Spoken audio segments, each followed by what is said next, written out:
Bonjour à toutes et à tous, bienvenue. On est très heureux de vous accueillir avec toute l'équipe de la Banque des Territoires et notre partenaire EdTech France aujourd'hui donc au Hub des Territoires, qui, comme vous venez de le voir dans cette petite vidéo d'introduction, est un lieu d'innovation qui a été créé à la Banque des Territoires il y a plus d'1 an maintenant, qui organise et accueille des événements, des séminaires et des résidences ouverts à l'ensemble des acteurs de l'écosystème de la Banque des Territoires. Dont le planning est disponible en ligne, le programme, et qui a aussi une newsletter à laquelle vous pouvez souscrire en ligne. Voilà, donc je suis Rose Lemardelet, responsable du pôle éducation à la Banque des Territoires. L'objectif de cette journée EdTech et Territoire, pour laquelle on est très heureux de vous accueillir aujourd'hui, c'est de créer des ponts. Vous êtes aujourd'hui ici présents et connectés en ligne, acteurs de collectivités territoriales, d'EdTech, d'associations, acteurs publics et privés. C'est vraiment l'esprit et de ce lieu et de nos actions de créer des temps d'échange et de valorisation pour permettre de mettre en valeur, mettre en lumière vos capacités d'innovation et, on l'espère, créer de nouvelles synergies. Donc c'est vraiment le fil rouge de cette journée. Dont le programme que vous avez normalement sous vos sièges sera organisé en différents temps. Un premier temps de grands témoins avec un témoignage d'une élue, Madame Véronique Morera de la métropole de Lyon, que je ne vois pas mais qui est là. Voilà. Ensuite, des temps de retour d'expérience et de témoignages, parce que c'est vraiment le but de la journée, c'est de valoriser et mettre en lumière, donner à voir, parce qu'on a la conviction que c'est encore très important de valoriser ces réussites territoriales qui existent et qui se multiplient. On peut avoir l'impression, après le Covid, qu'il y a eu des accélérations dans les usages et que les choses seraient déjà réglées ou toutes faites, mais ce n'est pas le cas. On a encore besoin, en tout cas on en est convaincu, de donner à voir des réussites territoriales et les choses qui se font sur le terrain. Et donc c'est pour cela qu'on a organisé notamment ces retour d'expérience en binôme, un acteur de tech, un acteur de collectivité territoriale, pour montrer des réalisations concrètes ou des projets en cours sur le terrain, sur des problématiques opérationnelles, communes, et des exemples de co-construction. Ensuite, on aura un temps de déjeuner informel pour faire connaissance, parce que je le disais, le but, c'est aussi de se rencontrer et de créer de nouveaux échanges, on l'espère. Et cet après-midi, une remise de prix d'un appel à projet qu'on a porté à la Banque des Territoires dans le cadre de nos engagements pour le plan de relance pour valoriser justement des projets territoriaux dans le champ du numérique éducatif, mais aussi de l'inclusion. Donc c'est un appel à projet qui s'appelle Numérique inclusif, numérique éducatif, et dont on annoncera cet après-midi les lauréats de la deuxième et dernière vague. Voilà. Et pour finir, encore une fois, c'est au cœur de cette journée, un temps d'échange et de networking, on l'espère, fructueux entre vous. Voilà, donc merci beaucoup à tous et toutes d'être présents aujourd'hui. On est vraiment très heureux de vous avoir. Et sans plus attendre, je cède la parole à Christophe Genter, qui est directeur du département cohésion sociale et territoriale de la Banque des Territoires.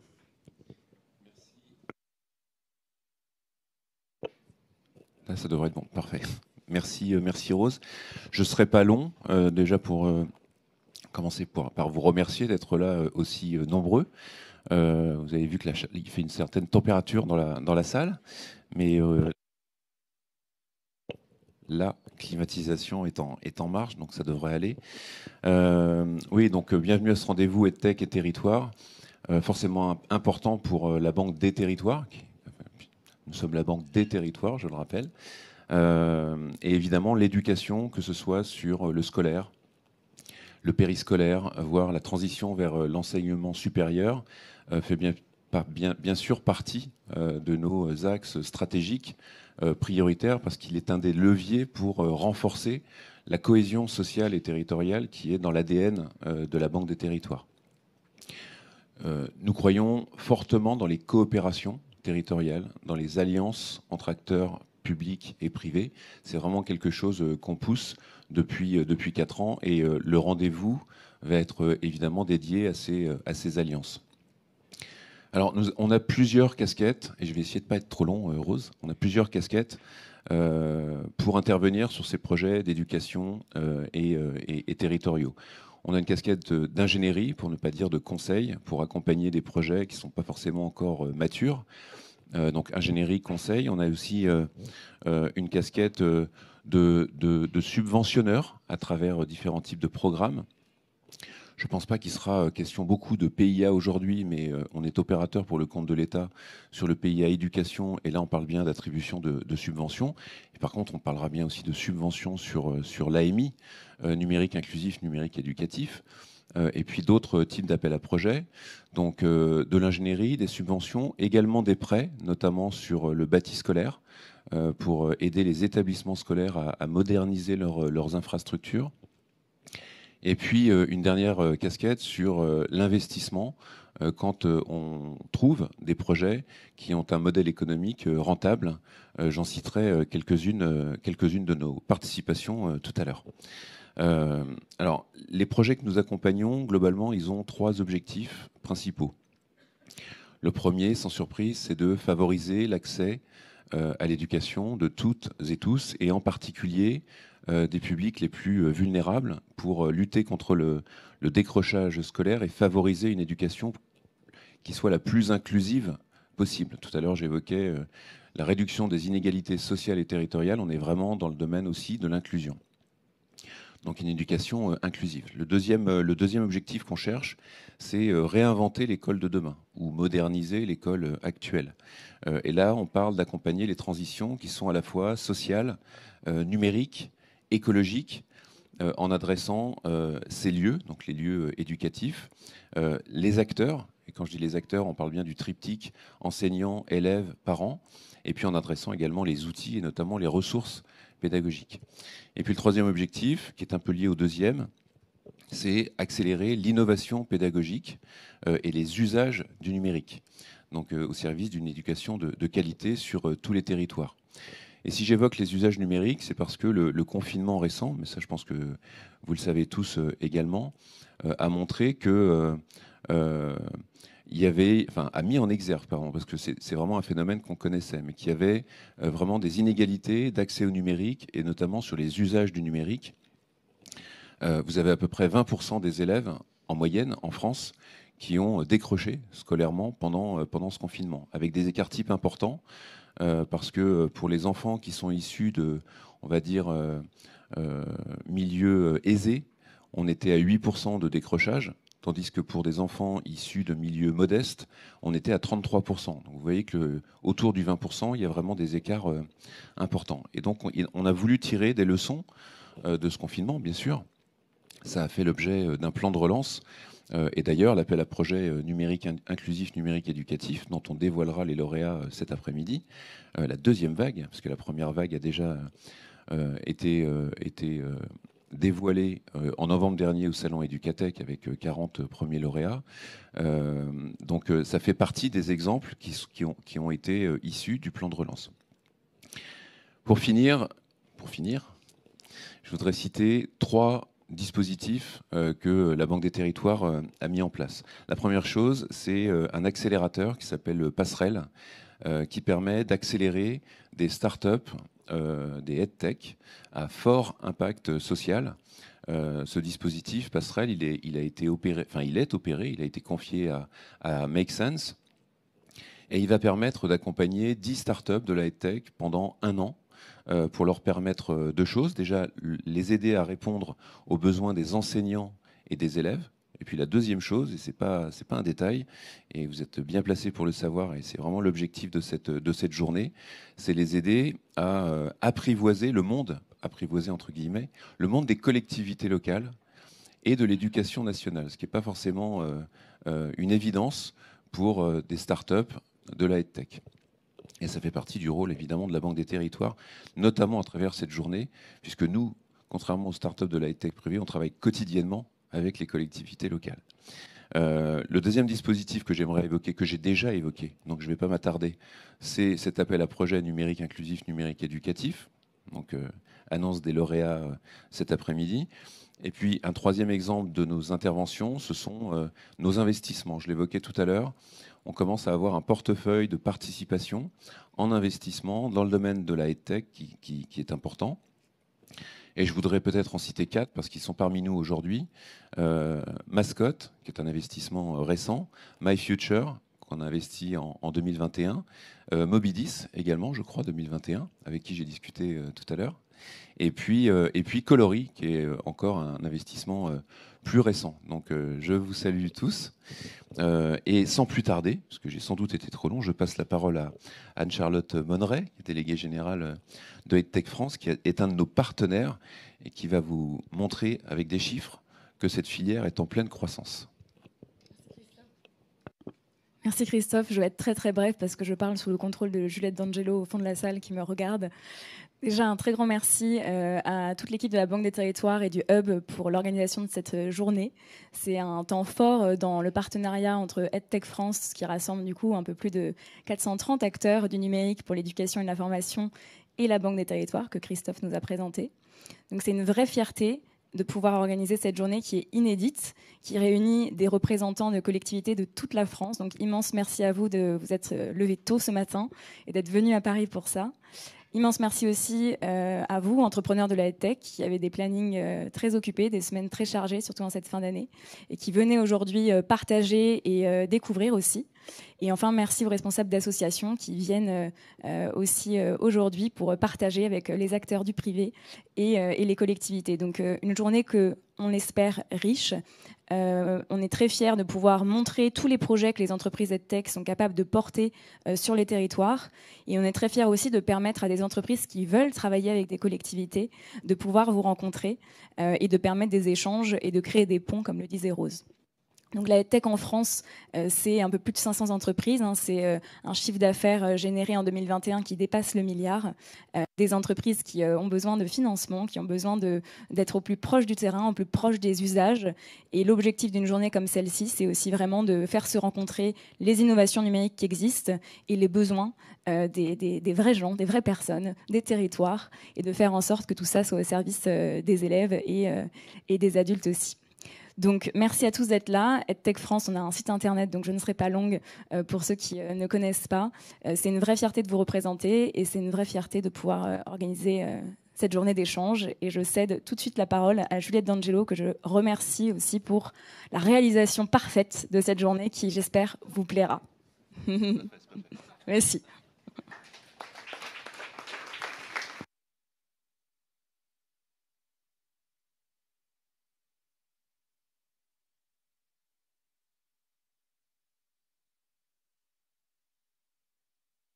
Mieux comme ça peut-être. Ouais. Bonjour à toutes et à tous. Donc on va passer à la séquence grand témoin.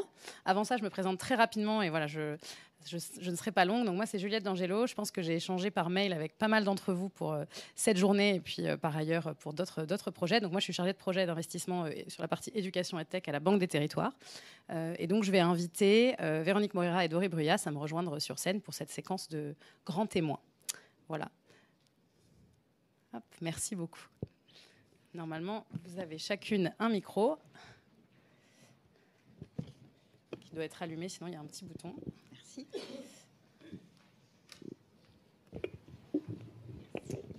Normalement, tout est bon. Je vais me mettre sur le côté. Hop. Je vais rester debout. Je m'infiltre. Voilà. Donc, ce qu'on va faire, c'est que donc, cette séquence, elle dure à peu près, on va dire, 35-40 minutes.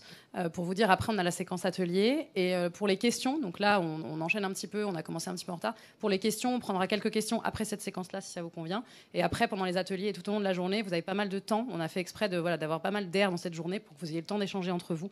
Donc, vous inquiétez pas si on ne prend pas toutes les questions ou si, ce matin, ça vous semble un petit peu enchaîné sur les séquences plénières. Vous aurez plein de temps pour échanger entre vous tout au long de la journée. Voilà. Donc, bonjour Véronique Moreira, bienvenue. Vous êtes enseignante de formation, vice-présidente déléguée au collège et à l'éducation à la métropole de Lyon. Quels sont pour vous les enjeux de l'école de demain, puisque c'est le thème de la journée? Oui. Écoutez, merci beaucoup pour votre invitation. Je suis ravie de pouvoir parler d'école, à la fois de par mon parcours personnel et de la fonction que j'occupe.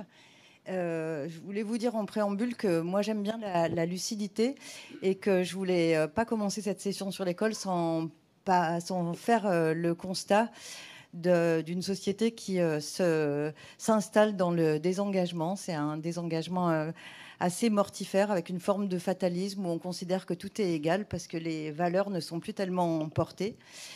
Et on a aussi la promotion d'un individualisme qui finalement renforce les exclusions et la pauvreté. Donc voilà, je voulais faire ce constat parce que l'école, elle est dans le monde et qu'elle suit aussi les orientations de la société, la tendance à l'individualisation des parcours.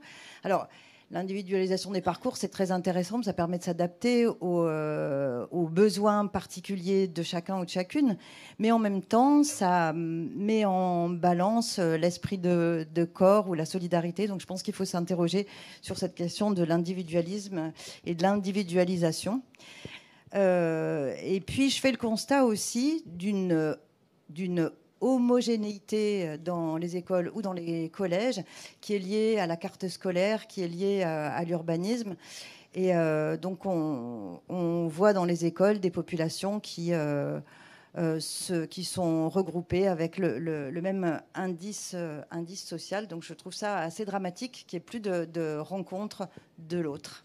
Parce que je pense qu'on se construit mieux quand on rencontre l'autre. Voilà, pour terminer sur ce constat, je voulais dire aussi que les enfants, les jeunes, les collégiens, les collégiennes en particulier, ils témoignent souvent d'une perte de sens et d'une difficulté à trouver du sens dans l'école, ce qui est quand même assez dramatique et qui doit nous interroger. Et pour finir, je voulais dire aussi que les politiques qui ont été mises en place pour changer l'école ou pour réfléchir sur l'école ont quand même fortement oublié les collèges qui se retrouvent dans des situations extrêmement paupérisées alors que les collégiens et les collégiennes sont dans un âge de transition forte et que c'est à ce moment-là qu'ils ont besoin d'appui très important. Et ben moi, j'appelle à ce que des politiques fortes soient mises en place pour les collèges. Alors, pour répondre à votre question, pour moi, parce que j'ai enseigné en fait à tous les niveaux de l'école publique, et pour moi, le modèle, l'école idéale, c'est le modèle de l'école maternelle, comme je l'ai connu à un temps, avec les portes ouvertes entre les salles de classe, les portes ouvertes aux agents, bien sûr, entre les personnels enseignants et les agents, et puis les portes ouvertes aux parents, les portes ouvertes sur le quartier, le lien avec les collectivités locales, le fait que les savoirs fondamentaux sont complètement transversaux avec le travail sur les arts, le travail sur le sport, la musique, enfin que tout est considéré comme un apprentissage global. Et pour moi, c'est un très beau modèle, cette école maternelle. Alors, donc à partir de ce constat et de cette expérience de personnel de l'école maternelle, il me semble... Vous voulez que je pose le micro ? Non, je sais pas bien. Sinon, prenez le mien. Merci. Oui, alors tout ça, ça compose les enjeux de l'école de demain. Je pense que l'enjeu le plus fort, c'est de former des citoyens qui soient lucides sur les défis qui les attendent, passer au-delà de l'éco-anxiété dont beaucoup de jeunes souffrent, mais donc des citoyens et des citoyennes lucides qui soient capables de s'engager face aux enjeux du changement climatique, évidemment, de la perte de biodiversité, mais aussi les enjeux de la montée de la pauvreté, de la montée des discriminations, aux enjeux de justice sociale et environnementale. Et il faut que l'école installe aussi cette idée que les savoirs fondamentaux, ils ne sont pas forcément dans des enseignements pyramidaux, en forme de pyramide, mais ils sont dans la vie quotidienne, dans la vie de tous les jours et dans l'échange avec l'ensemble des acteurs. Et l'école de demain, elle doit aussi s'engager dans la mixité, renforcer l'estime de soi pour les jeunes et leur permettre d'apprendre à se connaître et d'apprendre à se connaître mutuellement. Et pour ça, il faut que l'école ouvre ses portes. Elle doit s'ouvrir aux acteurs de la société civile, sortir des murs, aller faire l'école dehors, créer des passerelles. Et ça tombe bien, je suis donc élue d'une collectivité locale. Donc je considère qu'en complément, pas en parallèle, mais en complémentarité ou en convergence avec l'éducation nationale, les collectivités locales sont capables de proposer de l'innovation sociale, des façons différentes d'enseigner avec les acteurs de l'éducation populaire, Les collectivités locales, elles sont capables aussi de pousser la place des parents et puis inciter les écoles à travailler avec les acteurs de la société civile. Évidemment, je pense que les collectivités locales, elles sont légitimes dans cette action, puisque elles sont en lien avec une diversité d'acteurs très importants, de l'économie, de l'éducation populaire, de la santé, enfin tous les acteurs avec qui les collectivités locales sont en contact. Merci beaucoup. Pardon, merci beaucoup pour cette réponse très complète et puis pour cette explication sur le rôle des collectivités sur l'école. Et effectivement, c'est très important pour nous. Je le rappelle, à la Banque des Territoires, nous, on est nos premiers clients et les premières personnes avec lesquelles on travaille, ce sont des gens des collectivités.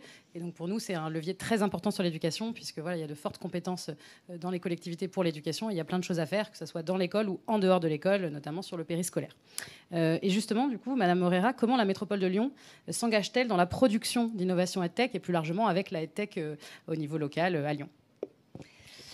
Alors, je ne suis élue que depuis 2 ans. Et j'ai trouvé sur le territoire un terreau extrêmement fertile d'organisations et d'acteurs engagés dans les EdTech. De nombreux acteurs sont issus du cluster. À l'époque, il y avait ont été lancés des clusters, des regroupements d'acteurs sur certains sujets, et notamment sur le territoire de la métropole, le cluster Imaginov qui avait mis ensemble des entreprises des EdTech qui souhaitaient se renforcer et se densifier. Bon, le cluster n'a pas vécu au-delà de 2018, mais pour des raisons extérieures, mais n'empêche que les acteurs se sont organisés pour créer une association qui s'appelle EdTech Lyon. Et donc l'idée, c'est de renforcer cette communauté d'acteurs. Donc je voulais dire ça pour dire que sur le territoire, il y a des initiatives, il y a des acteurs engagés, il y a une vraie histoire de l'EdTech. Donc la métropole ne peut pas passer, elle n'est pas fondatrice, mais elle ne peut pas passer à côté. Elle est obligée de s'intéresser à ce tissu extrêmement riche.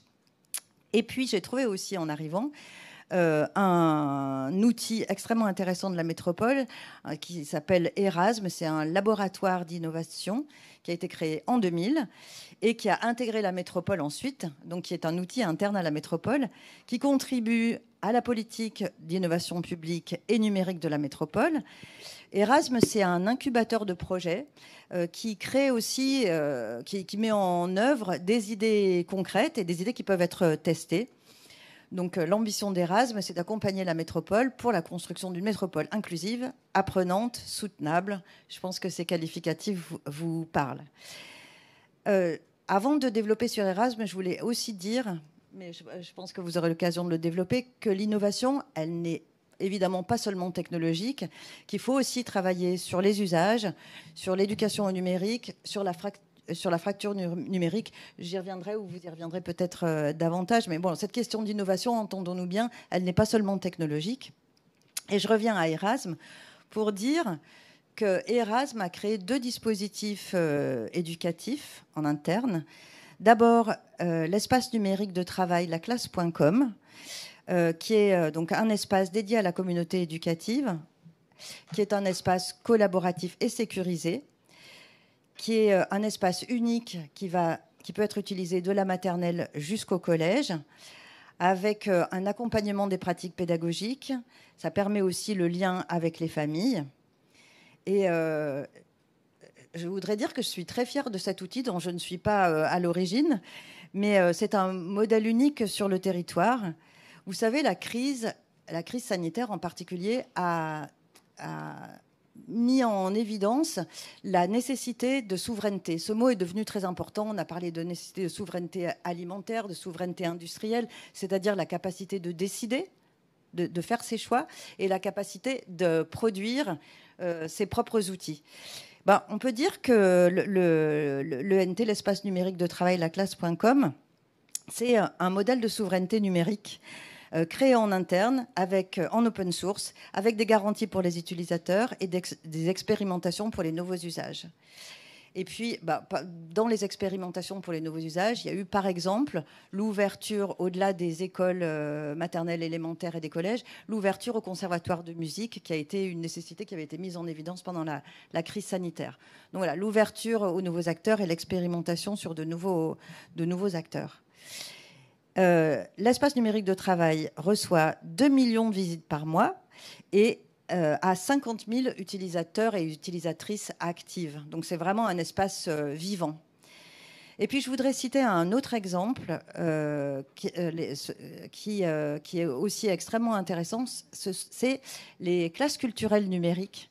Alors les classes culturelles numériques, c'est une forme de résidence dans les collèges d'acteurs artistiques, culturels ou industriels qui travaillent avec la communauté éducative sur des projets, une partie en présentiel, une partie en virtuel, donc avec des échanges complètement transversaux. Donc j'allais dire ça éclate, c'est pas le bon mot, mais ça permet à la communauté éducative de travailler en transversal sur de nombreux sujets.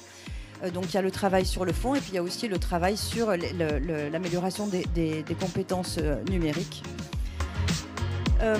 Donc ce travail se fait en lien, donc ça a été élaboré par Erasme, mais en lien avec des acteurs culturels et industriels comme la Villa Gilet, l'Institut Lumière, les archives du département du Rhône, les Subsistances, le Campus Lumière et l'agence d'urbanisme Rhône Métropole.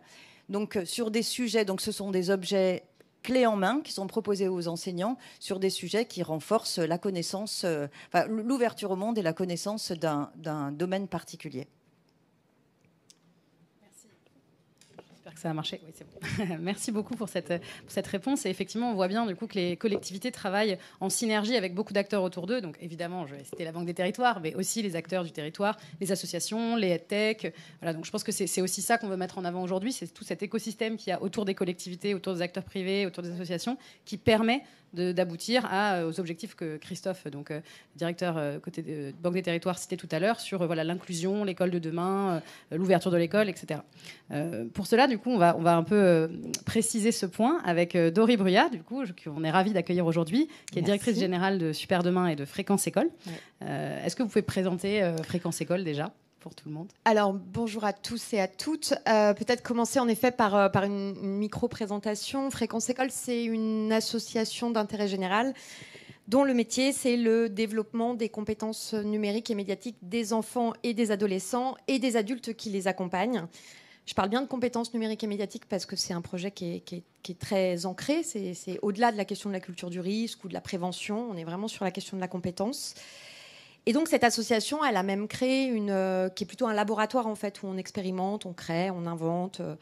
Elle a créé une filiale dont elle est d'ailleurs l'unique actionnaire, donc une filiale privée, qui elle a une autre fonction qui est d'essaimer, puisque du coup on parle pas mal d'innovation et c'est extrêmement important. Mais comment est-ce qu'on innove l'essaimage, qui est quand même la grande question.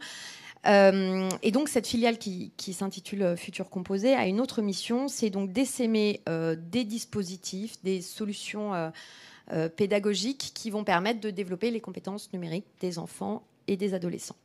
Et donc on fait donc ce groupe, puisque c'est une holding, hein, comme vous pouvez vous en rendre compte, d'intérêt général, donc, a un intérêt évident, puis plutôt un parti pris très engagé, alors certes sur le territoire de la métropole de Lyon, mais pas que, avec du coup quelques prérequis peut-être, ou quelques constats sur lesquels nous nous appuyons. Premièrement, la question de la justice sociale. On n'est pas égaux devant le développement de ces compétences médiatiques et numériques, donc il y a quand même ce sujet qui est extrêmement important. Deuxièmement, peut-être rappeler qu'il n'y a pas de digital native. C'est pas parce qu'on est dans le numérique qu'on développe naturellement des compétences, a priori. Troisièmement, on peut aussi se rappeler de manière extrêmement militante que la question de l'intérêt général doit être au cœur de ces projets et que du coup, peut-être que c'est important de se rappeler que les modèles des communs, la question des licences ouvertes, la question de l'interopérabilité, ce qui fait système, sont des choses absolument essentielles. Et nous, tout ce que nous produisons est construit sur le modèle des communs.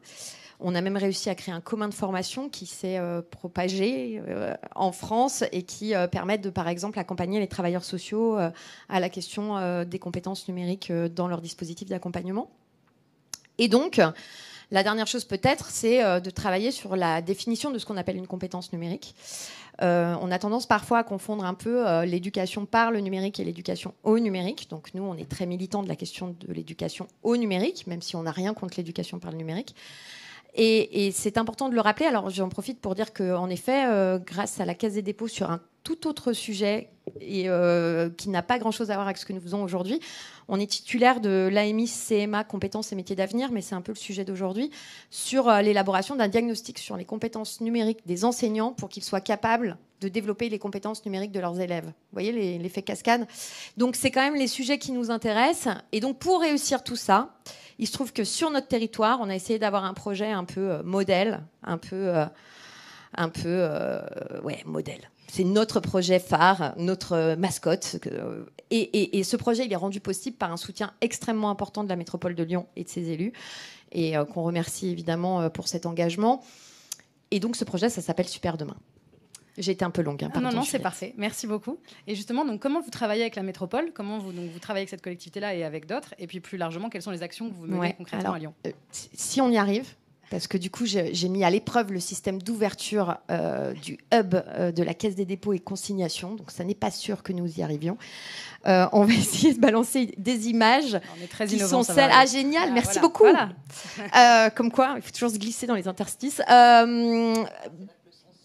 Voilà, donc simplement pour vous dire, Super Demain, c'est plein de choses en même temps.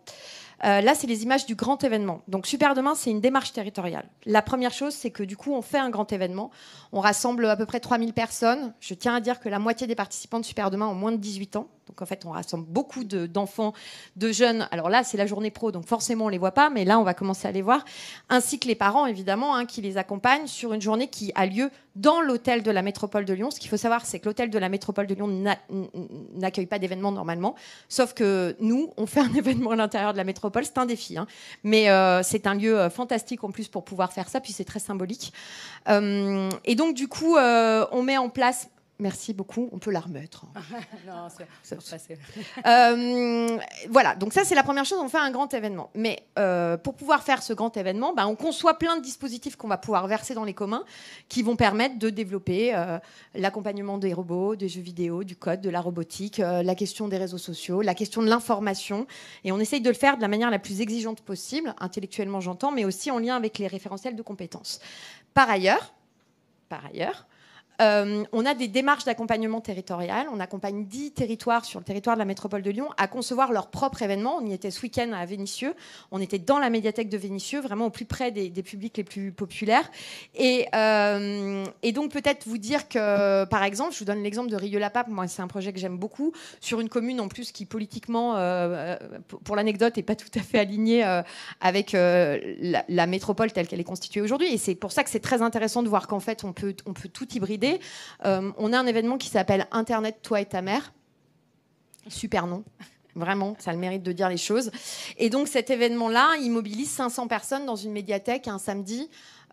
Et ça permet de faire rentrer dans cette médiathèque des publics qui normalement n'y viennent pas, ou alors qui font que passer devant. Donc on a vraiment réussi ce défi-là, qui est d'accompagner ces territoires dans un projet de transformation avec de la formation des professionnels, de la mise en réseau d'acteurs et l'organisation d'un temps fort à destination des publics. Et par ailleurs, on intervient dans les collèges. Donc cette année, 3000 collégiens, 16 établissements scolaires. Tous les 5e des 16 établissements, plus de la moitié étaient en territoire politique de la ville, en REP et REP+.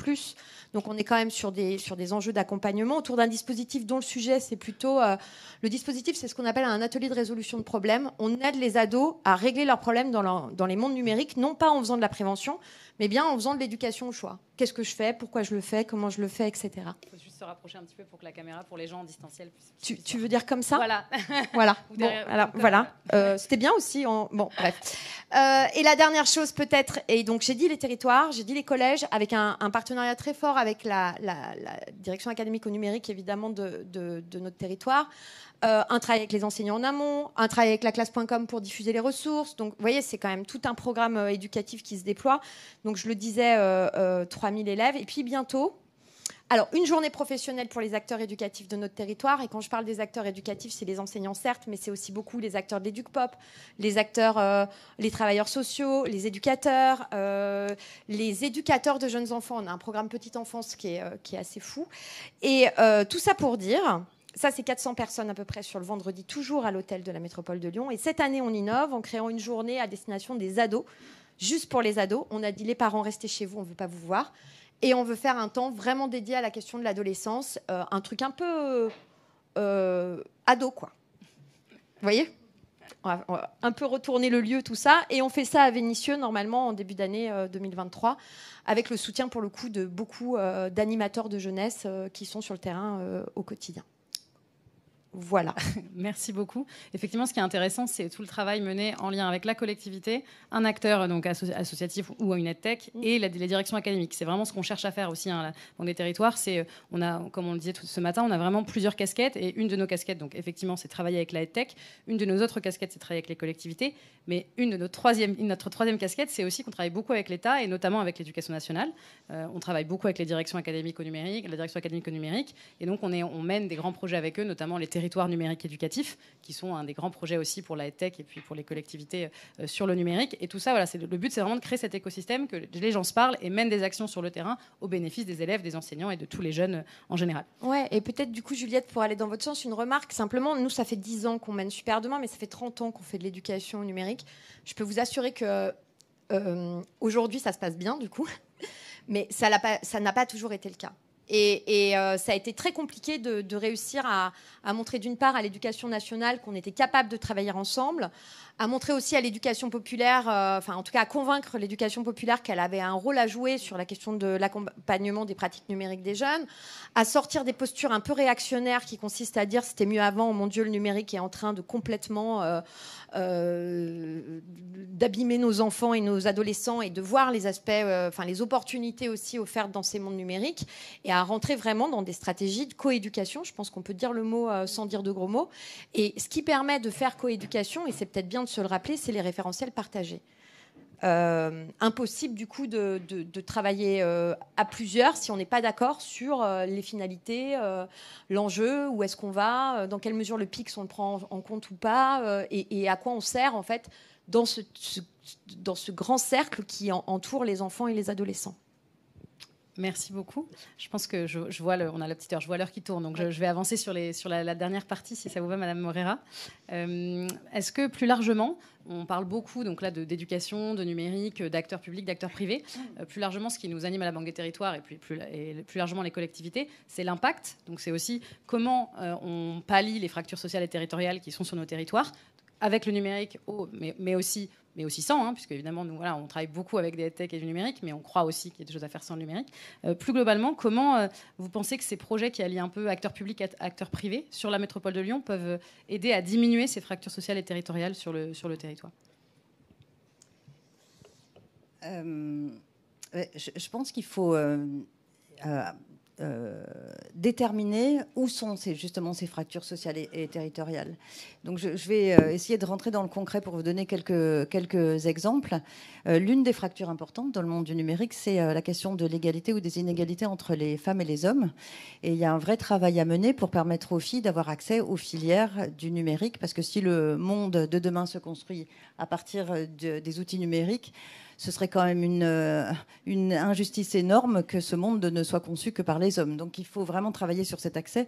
Donc on travaille avec Elle Digital qui va dans les lycées. C'est un projet qui s'appelle Orientation 3.0, qui va dans les collèges plutôt. Oui, en troisième. Voilà. Auprès des troisièmes. Auprès des troisièmes. Et donc ce sont des élèves des écoles du numérique qui interviennent auprès des élèves pour faire une sensibilisation à ces métiers du numérique qu'ils oublient parfois dans leur vision des choses. Et puis pour lutter contre les stéréotypes et permettre aux filles d'imaginer aussi avoir accès à ces métiers. Voilà. Sur une autre fracture importante, c'est la question de l'inégalité face au marché de l'emploi. En troisième, c'est pas encore le sujet, mais le sujet, c'est l'accès aux stages. On sait que ces fameux stages de troisième qui sont l'occasion de découvrir des métiers ou même de découvrir une entreprise, enfin de sortir de l'école vraiment et de découvrir un nouveau monde, ils sont accessibles aux élèves dont les parents ont un réseau. Les élèves qui sont en éducation prioritaire ou prioritaire renforcée, n'ayant pas de réseau, ont beaucoup plus difficilement accès aux stages. Et donc là, on est associé avec une entreprise qui s'appelle Viens voir mon taf et qui organise une plateforme pour permettre aux élèves de troisième d'avoir accès à des stages et qui fait une bourse aux stages. Voilà, donc on a un focus particulier, on essaie de répondre à une difficulté qui a bien été identifiée. Et la proposition est intéressante parce qu'elle propose à la fois des stages dans le public et aussi des stages en privé et aussi des stages dans le public, ce qui fait que des élèves de 3e ont pu découvrir les métiers de la fonction publique qui, bien qu'ils touchent leur quotidien de très près, sont souvent encore très ignorés. Et puis je vais aller vite, je vais juste aller sur les questions d'insertion professionnelle.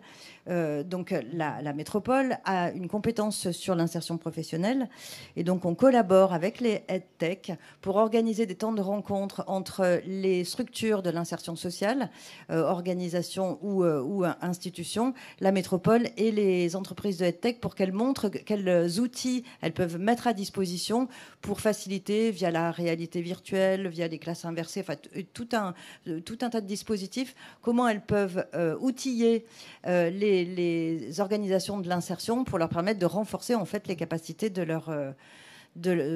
public avec qui elles travaillent. Je me dépêche. Non, mais on n'est pas non plus à 5 minutes. Viens voir mon taf, qui est donc un lauréat de la vague 1 de l'appel à projet numérique inclusif, numérique éducatif, dont on va révéler côté Banque des Territoires les lauréats à la 2e vague cet après-midi.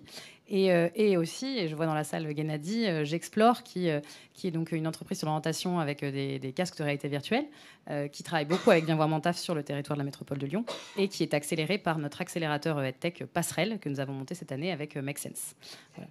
Je voulais juste ajouter, parce que c'est un peu un pas de côté, mais sur les fractures, évidemment, il y a la fracture numérique qui a été extrêmement sensible dans les collèges pendant la crise et pour laquelle la métropole a permis aux collèges de prêter des tablettes et du matériel informatique aux familles. Alors donc on a prêté le matériel, mais on a eu un problème évidemment.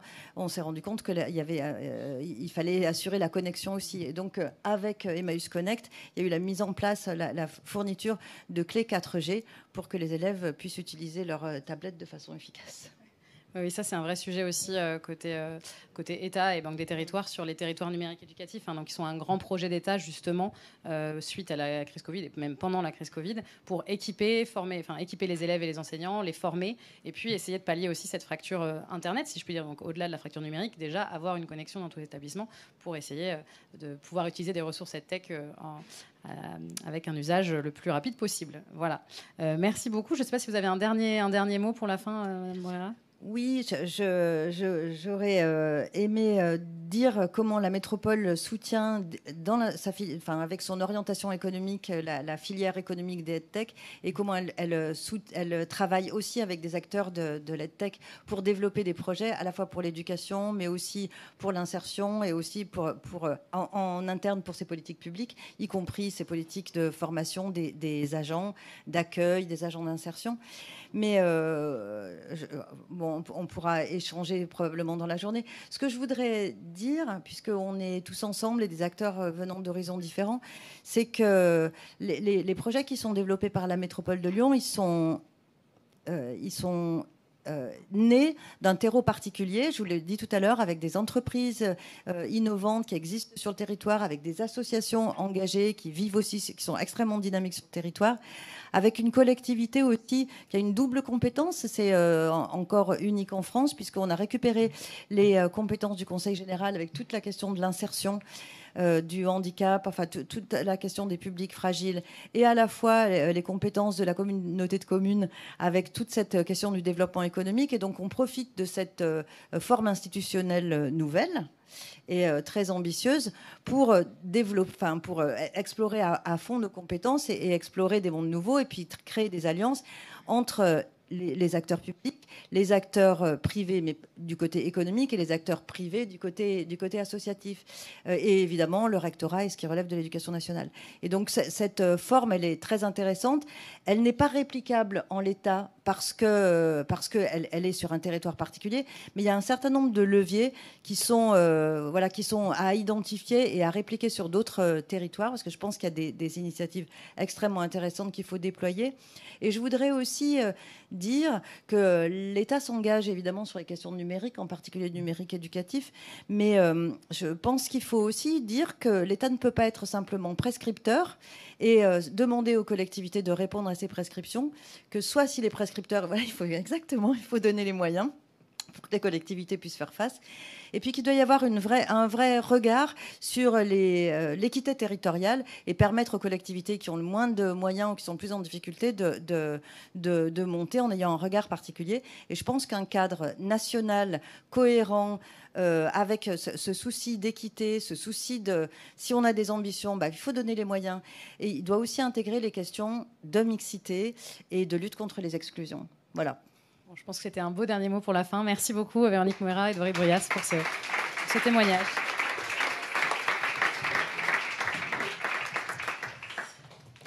Merci beaucoup. Alors, on va passer à la séquence atelier. Bon, il reste un peu de café si vous voulez en prendre sur la route. Donc, on a 5 ateliers. Charlotte, je ne sais pas si tu veux vas-y. Oui, donc tout est mis à l'écran de manière parfaite, mais je vous les détaille si vous voulez, comme ça vous pouvez choisir, parce que donc on a 2 heures devant nous là. Le but c'est que vous tourniez première heure dans un atelier, deuxième heure dans un autre atelier. Si vous voyez que la salle est complète, logiquement essayez peut-être d'aller dans un autre atelier. Et le but c'est avoir un retour d'expérience avec à chaque fois un binôme EdTech collectivité. Vous en avez 2 par salle, donc chaque binôme s'il vous plaît soyez vraiment garant du temps. Et faites un retour d'expérience en 10 minutes. Et ensuite, 10 minutes premier binôme, 10 minutes deuxième binôme. Et ensuite, 40 minutes d'échange avec EdTech, si vous êtes sur la même thématique. Peut-être aussi, vous avez des choses que vous souhaitez partager. Et collectivités qui viennent assister à l'atelier. Questions, échanges, partage. Donc voilà, périscolaire. Comment favoriser l'attractivité des services périscolaires pour les familles et les jeunes ? Ressources pédagogiques, comment favoriser l'usager des ressources numériques en classe et à la maison pour améliorer les apprentissages. Orientation, comment aider les jeunes à mieux s'orienter pour mieux s'insérer dans la vie professionnelle. Vie d'établissement, comment simplifier et améliorer la gestion de la vie des établissements. Et enfin, inclusion, comment répondre aux besoins spécifiques des élèves à besoins particuliers. Bonjour à toutes et à tous, je suis ravie de vous accueillir aujourd'hui pour cette remise des prix des lauréats de la seconde vague de l'appel à projet numérique inclusif, numérique éducatif.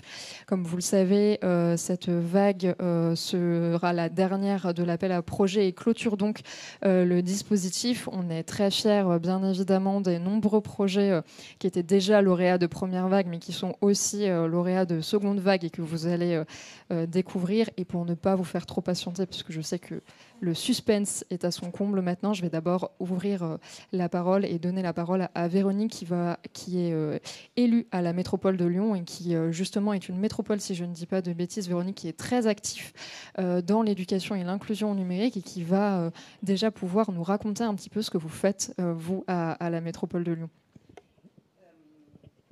J'ai combien d'heures ? 5 minutes. Il faut appuyer en bas sur le petit bouton. Ouais. Merci. Non, moi, ce que je vous propose, c'est de passer rapidement à la remise du prix, juste de faire de porter un message, parce que d'abord, de vous dire que je suis très heureuse de participer à cette remise de prix, être la fée qui remet les récompenses pour valoriser l'éducation au numérique et la lutte contre les exclusions. En tout cas, ça me paraît vraiment très important. Donc, j'en suis ravie. Et je voulais vous passer quelques messages. Vous placez en fait une référence à Paulo Freire, qui était un pédagogue brésilien, vous connaissez peut-être, qui s'est investi dans l'alphabétisation, notamment des personnes les plus pauvres, considérant que l'alphabétisation, c'était un outil d'émancipation. Voilà, donc un homme qui avait un projet inclusif, un projet solidaire, un projet ambitieux, et qui disait que éduquer, en gros, je le cite librement, que éduquer, c'était pas un processus descendant, ni un processus remontant, mais que les êtres humains s'éduquent ensemble par l'intermédiaire du monde. Et je trouve enfin pas la formulation parce qu'elle est pas tout à fait exacte, mais je trouve cette idée très importante et intéressante et qu'elle donne tout son sens aux réunions qui ont lieu depuis ce matin, parce qu'en fait nous sommes tous ensemble, chacun venant de mondes différents, collectivités, représentants de l'État, associations, organisations non gouvernementales et puis associations de l'EdTech, donc ou entreprises de l'EdTech. Donc chacun dans un monde différent, mais avec un objectif commun qui cheminons ensemble, chacun à sa place dans le respect des prérogatives et des compétences de l'autre, mais avec un objectif commun. Et ça me paraît, ça me paraît illustrer cette phrase de Paulo Freire. Et pour dire aussi que nous tous, nous avons les yeux ouverts sur la réalité du monde. Alors, moi, je représente la métropole, je vous l'ai dit ce matin, avec une compétence très forte, puisqu'elle récupère celle du Conseil général sur l'aide sociale. Donc, il y a un certain nombre de dispositifs qui existent en interne. J'en ai abordé quelques-uns ce matin. Il y a des structures qui ont été mises en place.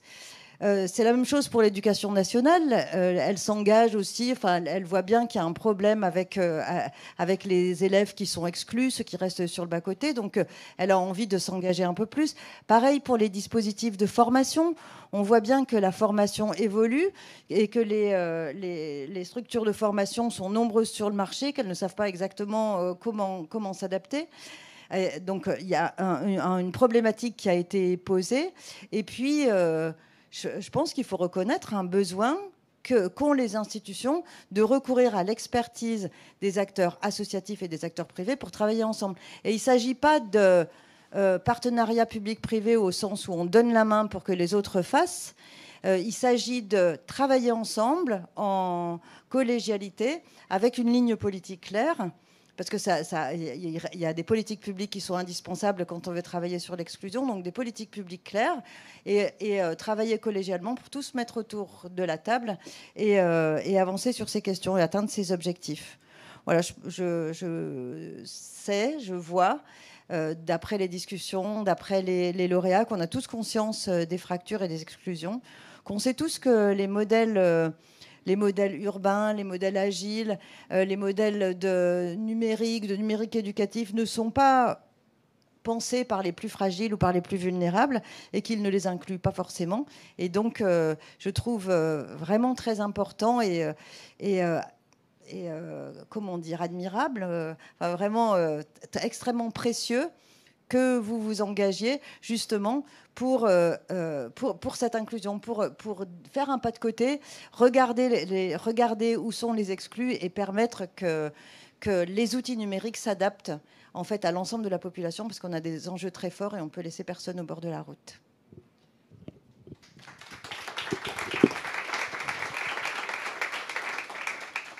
Merci beaucoup Véronique. Donc, je vais passer, juste vous donner très rapidement, encore une fois, je sais que vous avez envie de connaître la liste des lauréats et vous allez la connaître très vite. Et d'ailleurs, vous aurez même des présentations de certains projets plus particulièrement.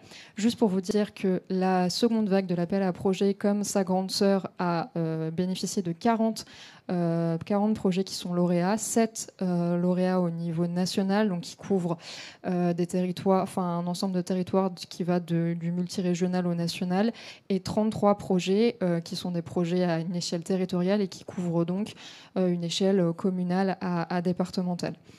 Au total, avec l'ensemble de ces projets, on est très fiers de pouvoir vous annoncer qu'on couvre l'ensemble du territoire, y compris d'ailleurs dans les DROMCOM. L'ensemble des DROMCOM sont couverts par l'appel à projet numérique inclusif, numérique éducatif. On a même des projets qui se déroulent désormais en Polynésie française. Donc on a vraiment pu toucher l'ensemble du territoire. Et c'était bien sûr l'une des volontés qu'on avait. Et notamment, on touche bien sûr avec cet appel à projet-là, et c'était l'objectif, les territoires qui sont les plus en besoin. Et je pense notamment aux QPV ou aux zones rurales qui sont bien sûr très couvertes avec cet appel à projet-là et qui donc s'attardent aussi à répondre aux besoins des jeunes qui sont le plus en demande et qui ont besoin le plus d'accompagnement, surtout suite à la crise sanitaire qui, comme vous le savez et vous l'avez malheureusement constaté toutes et tous, n'a fait qu'aggraver les fractures.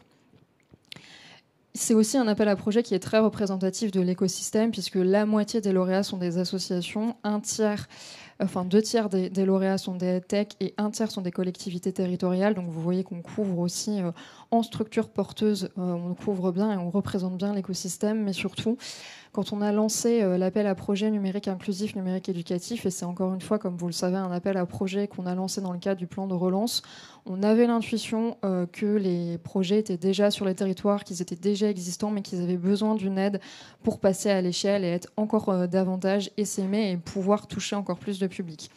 On a bien sûr eu cette intuition confirmée déjà avec les lauréats de la première vague de l'appel à projet, mais elle l'est d'autant plus avec les lauréats de cette seconde vague. Et on avait aussi l'intuition qu'il y avait un vrai besoin que l'écosystème travaille davantage ensemble. Et c'est quelque chose qu'on est fier aujourd'hui de pouvoir démontrer, puisque bien évidemment, l'ensemble des projets lauréats, c'est un porteur, mais ils travaillent aussi avec un ensemble de partenaires qui les soutiennent, qui les aident à déployer ces projets. Et un quart, en moyenne, il y a 8 partenaires par projet, et un quart de ces partenaires sont des collectivités territoriales, un quart des établissements scolaires, un quart des associations et un quart des tech. Donc on voit bien que finalement, cet écosystème public-privé, ce triptyque association, fondation, EdTech et collectivités territoriales ou établissements publics fonctionne bien, fonctionne en réalité sur les territoires. Et on est aujourd'hui très fiers de pouvoir avoir 80 projets en tout qui sont des démonstrateurs réels de cela. Et bien sûr, je passe tout de suite et vous la découvrez à l'annonce des lauréats de la seconde vague de l'appel à projet. Je vous invite toutes et tous à les applaudir, puisque s'il y en a qui méritent d'être applaudis, c'est eux.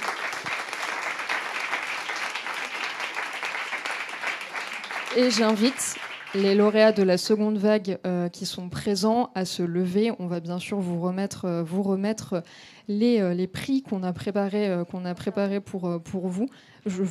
Bien sûr, Véronique, je vous en prie. Donc rapidement, on a Artly Productions, donc qui est Artips, qui déploie un projet avec la Philharmonie des enfants, Enactus, Lecture Jeunesse, Unicité, l'association Franciline, l'assistance technique de Polynésie qu'on ne verra pas aujourd'hui, Agir pour l'école, le Centre Relié, Ma Petite Planète. Venez, bien sûr. Allez-y. Avec le prix. Ah, attends, tu as un certificat aussi, que je vais retrouver, bien évidemment, rapidement. Mais c'est au nom du hub. Je vous les redistribuerai. Un par projet lauréat, oui. J'ai vu passer. Oui. Agité du.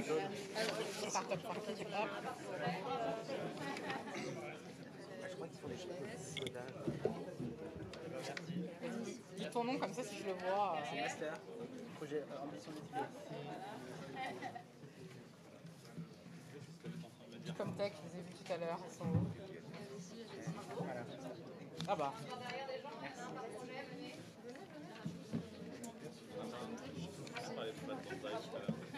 Moi je suis là.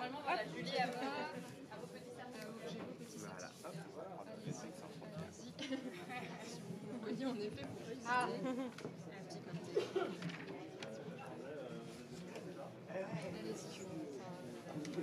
Je veux bien les noms des projets aussi. Ah. Ah, le département de... Merci. Oui, mais c'est ça. Ah, je viens de me voir passer, moi. Ah, je viens de voir une RTS. C'était juste là. Bonjour. Ouais, hop, hop. Ah, hop. On pourrait faire une photo. Bah oui.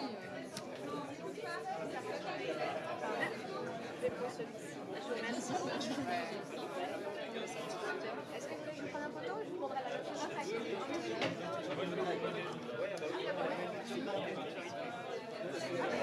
C'est Roland Garros, tu sais.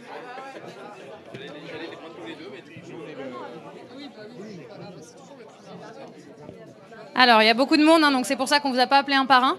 Mais je vous invite à venir tous sur scène pour prendre une belle photo avec Julie. Et puis voilà. Oh là, non, il y aura de la place là. Venez tous, on va pousser un peu les tables. Voilà, mettez-vous devant, derrière. Je vais sortir, je vais laisser Julie derrière. C'est son appel à projet. Hop.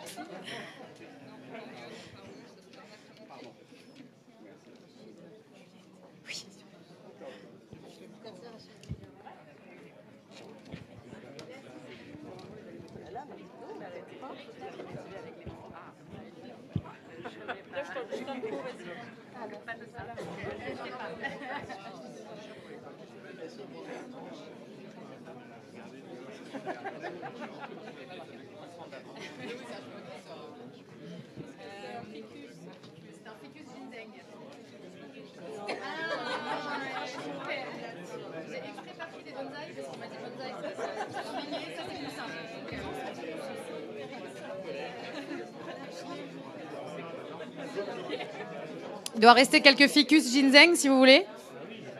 Ce ne sont pas des bonsaïs. Bah, il y en a un par projet. Hein. Alors peut-être qu'il y en a qui ont été gourmands, mais il y en a un par projet. Ouais.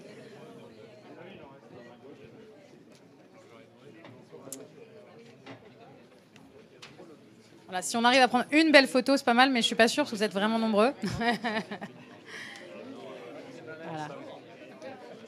Et sinon, de toute façon, le but après, hein, c'est on a 6 projets qui pitchent, pas tous. Sinon, ce serait un peu long. Ah ouais, mais ça aurait été vraiment une. C'est ça. Voilà, c'est ça. Ouais. Vaut mieux être limité. Et voilà. Les 7 nationaux, Ils sont cachés dedans.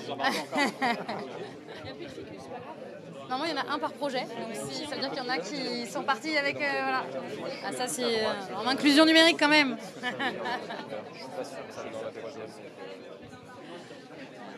C'est pas non plus par ordre alphabétique. Bravo à tous en tout cas. Le but c'est de faire une photo. Je crois que voilà, on a le photographe vidéaste qui prend des photos.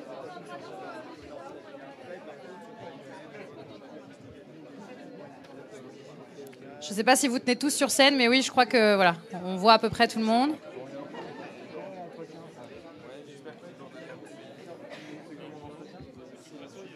Tu reprends le métro ?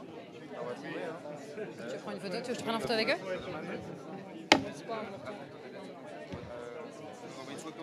Voilà. C'est bon, non ? Non, ça rentre pas, mais c'est pas grave. L'idée y est.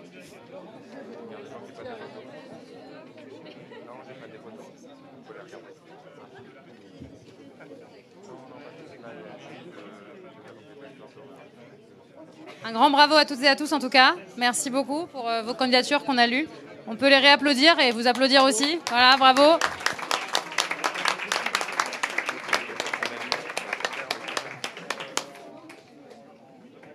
Alors, on peut passer à la... Qui c'est qui a la petite télécommande ? Ouais, juste la slide suivante, comme ça, hop, ça va lancer les pitchs. Alors, on va passer à la session de pitch. On vous laisse vous rasseoir.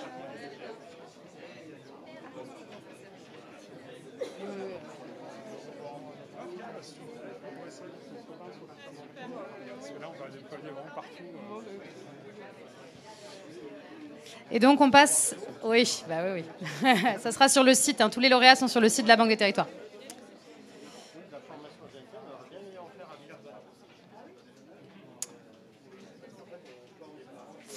Alors, on va passer au premier pitch. Donc, on n'a pas demandé à tous les projets de pitcher. On leur a demandé de venir avec, à certains d'entre eux, de venir avec leurs partenaires, collectivités ou acteurs publics, pour présenter un projet à 2 voix, leur projet lauréat à 2 voix. On est sur des pitchs de 8 minutes maximum, hein, donc 4 et 4.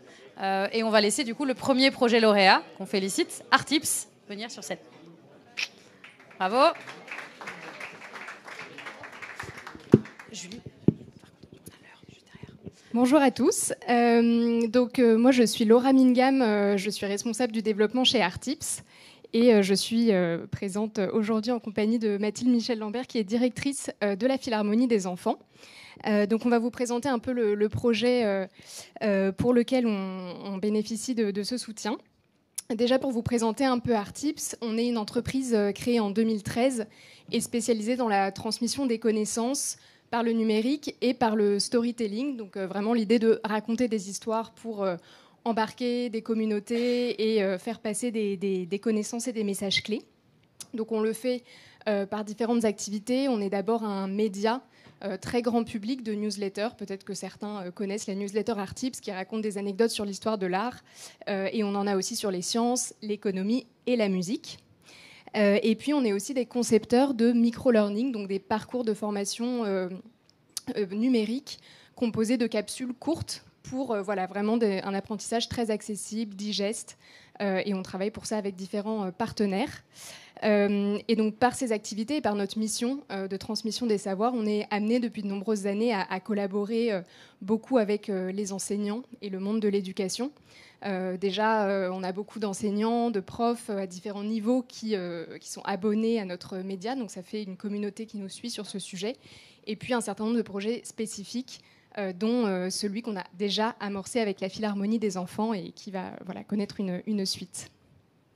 Bonjour à tous, ravie d'accompagner Laura pour cette remise de prix. Donc Mathilde Michel-Lambert, moi j'ai travaillé à la conception, à la création de ce lieu Philharmonie des enfants, qui est une filiale de l'établissement public national Cité de la musique Philharmonie de Paris, qui se trouve porte de Pantin à Paris.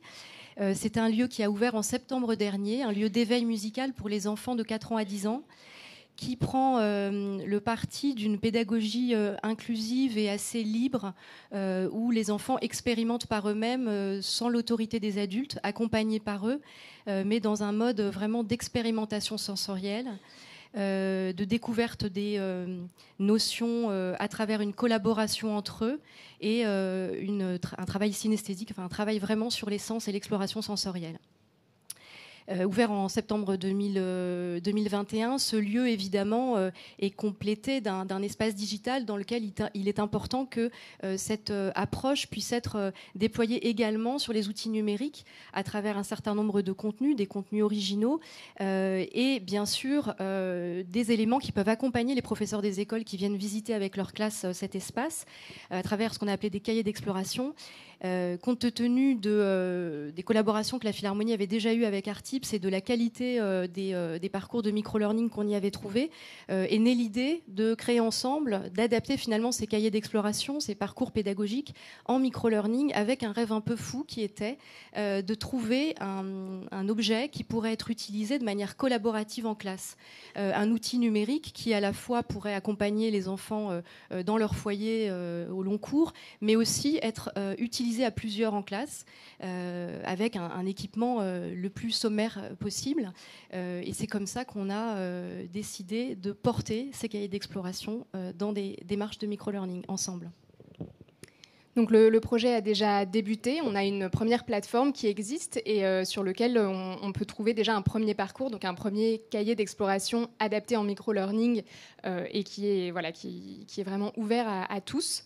Donc sur philharmonie-enfant.artips.fr, je cite l'URL parce qu'on ne peut pas le projeter, mais n'hésitez pas à jeter un œil. Et donc là, ce premier parcours s'adresse aux 9-11 ans. Donc on a un premier créneau d'âge avec un parcours sur les coulisses de l'orchestre symphonique. Et ce qu'on va pouvoir faire grâce à ce soutien, c'est créer 3 autres parcours, donc qui correspondent à 3 autres cahiers d'exploration, pour cette fois aller sur la tranche d'âge de 4 à 11 ans. Donc au global, on aura 4 parcours qui permettent vraiment d'avoir un panel de ressources adaptées aux différents niveaux d'âge. Et surtout, on veut aller plus loin et inscrire vraiment ce projet dans l'espace scolaire. Et pour cela, aller trouver des partenaires dans les territoires et, comme le disait Mathilde, échanger avec des classes pilotes qui vont pouvoir nous guider sur comment rendre ces ressources vraiment adaptées à un usage en classe et bien sûr dans le continuum extrascolaire. Donc peut-être sur comment on trouve ces partenaires, je laisse Mathilde compléter.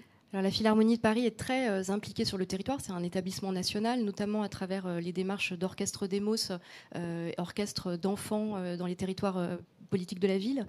Et à travers ce réseau-là, il nous a semblé important de renforcer encore cette dimension de l'éducation artistique et culturelle qui permet de faire se parler la dimension d'apprentissage en classe avec des objets connectés et la dimension de l'expérimentation du vivant, donc en l'occurrence de la performance musicale, de l'exécution musicale d'un orchestre, un orchestre d'enfants. Donc on a à la fois eu la possibilité à travers le réseau de la Philharmonie de mobiliser sur des territoires du Grand Est et des Hauts-de-France des académies, des établissements qui se manifestaient pour être territoire pilote, territoire d'expérimentation. Donc on en est très heureux parce que d'ores et déjà, on a un plan concret de travail et de collaboration avec les professeurs des écoles sur ces territoires, de manière à pouvoir ensuite déployer, après ces retours d'expérience, mais Laura peut en dire davantage, à l'échelle nationale. Et l'idée est que ce travail de micro-enseignement, qui est à la fois collaboratif en classe et d'approfondissement individuel à la maison, puisse s'accorder et s'articuler avec une confrontation au spectacle vivant lui-même, c'est-à-dire à l'exécution de l'œuvre musicale en présence d'autres enfants. Et ça nous semble important de pouvoir vraiment articuler dans l'éducation artistique la dimension de la vie musicale et la dimension de l'apprentissage des notions. Voilà, peut-être pour terminer, donc le projet se déroulera sur 2 années scolaires. Une première année qui sera cette phase d'expérimentation où on va organiser des ateliers, des temps d'échange réguliers avec les classes pilotes pour concevoir cet outil qu'on espère le plus utile et adapté possible. La deuxième année, ce sera ce déploiement à l'échelle nationale où on ouvrira voilà, à toutes les académies, toutes les classes qui le souhaitent. Et puis pour clôturer ce projet, on tient vraiment à mener une étude aussi d'impact, de faire une analyse sur les usages, sur les profils des élèves, des familles qui se seront emparés de cet outil et ça viendra voilà, clôturer ce projet. Merci beaucoup et merci d'avoir respecté le timing. Vous avez l'heure juste là. Hein. Le but, c'est que ce soit dynamique, ça reste dynamique pour que vous ayez toujours voilà, ce temps d'échange qui est prévu après d'1 heure où vous pourrez poser vos questions aux lauréats et puis aux autres. On va passer du coup à la slide d'après. Hop. Est-ce que ça passe? Non, ça passe pas, moi. Hop. Alors, je vais appeler le département de la Drôme qui doit être présent dans la salle, hop, qui est lauréat de Nîmes, hein, évidemment.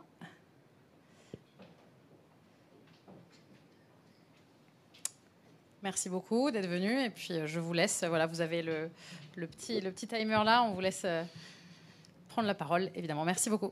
Bonjour à tous. Donc, moi, je m'appelle Gabriel Sagnard et je travaille au département de la Drôme et je suis chef de projet collège numérique. Donc, je m'occupe du numérique éducatif. Et mon collègue, hein, du coup.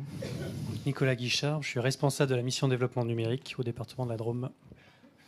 Donc nous, on est là pour présenter un projet en fait qu'on a conçu avec un collège donc qui est en REP dans la Drôme, à Valence, le collège Marcel Pagnol. Et voilà, cet établissement en fait, dans le cadre d'une resectorisation, souhaitait en fait trouver un projet fort d'établissement autour du numérique pour pouvoir renforcer les usages et puis inclure le public du quartier, les familles, les enfants des écoles du quartier. Donc du coup leur projet c'était tout simplement en fait de créer un tiers-lieu, donc un Fab Lab à l'intérieur du collège. Et nous en fait ce qu'on a eu comme idée c'est que vu qu'on a un tissu assez fort au niveau du numérique, au niveau du département, que Nicolas vous présentera rapidement après, on a voulu essayer de mailler tout ça ensemble pour monter un projet. Du coup, juste rapidement aussi pour dresser un portrait sur le numérique éducatif, dans la Drôme, on a beaucoup équipé nos collèges ces dernières années, donc ils sont tous en fibre, tous équipés en tablettes. Et là, en l'occurrence, c'est un collège qui est équipé en tablette individuelle depuis 2014, suite au plan numérique du gouvernement Hollande. Voilà. Oui, pour compléter ce que disait Gabriel, on a, côté département aussi, beaucoup œuvré sur le champ de la médiation numérique. On fait partie, voilà, on a fait émerger, nous, depuis maintenant plus d'une dizaine d'années, une trentaine de structures de médiation numérique sur l'ensemble du territoire, qui aujourd'hui ont été renforcées par l'arrivée des CNFS. Donc voilà, on a aujourd'hui 30 structures, une soixantaine de médiateurs numériques qui œuvrent sur tout le territoire. Et on a trouvé une très belle opportunité avec cet appel à projet de voir comment justement ce réseau de la médiation qui intervient déjà dans nos collèges à travers des actions de sensibilisation sur les fake news ou sur les dangers des écrans. On a trouvé intéressant de renforcer ce partenariat, de l'amplifier et de les faire rentrer dans le collège grâce à justement ce fameux lieu. Donc, si les enseignants étaient partis sur un Fab Lab, nous, on l'a vraiment imaginé comme un tiers-lieu, avec la possibilité, bien évidemment, que les enseignants s'en saisissent dans le cadre de leur activité, mais que des partenaires extérieurs, que ce soit nos médiateurs, voire aussi d'autres partenaires, on pense notamment, on vous présentera, comme mon collègue vous le présentera après, mais des actions sont déjà en cours de réalisation, en cours de travail avec les enseignants. On a notamment l'objectif de faire rentrer une radio associative dans le collège. Donc voilà, l'idée, c'était vraiment de s'appuyer sur un lieu qui soit ouvert vers l'extérieur, sur lequel nos partenaires pourraient intervenir de façon plus facile, j'ai envie de dire, sans les problématiques d'accès dans les collèges qu'on peut connaître aujourd'hui. Oui, donc du coup, sur 3 ans, l'idée, ça va être, et là on a commencé donc à travailler avec eux, l'idée c'est de travailler par niveau de classe.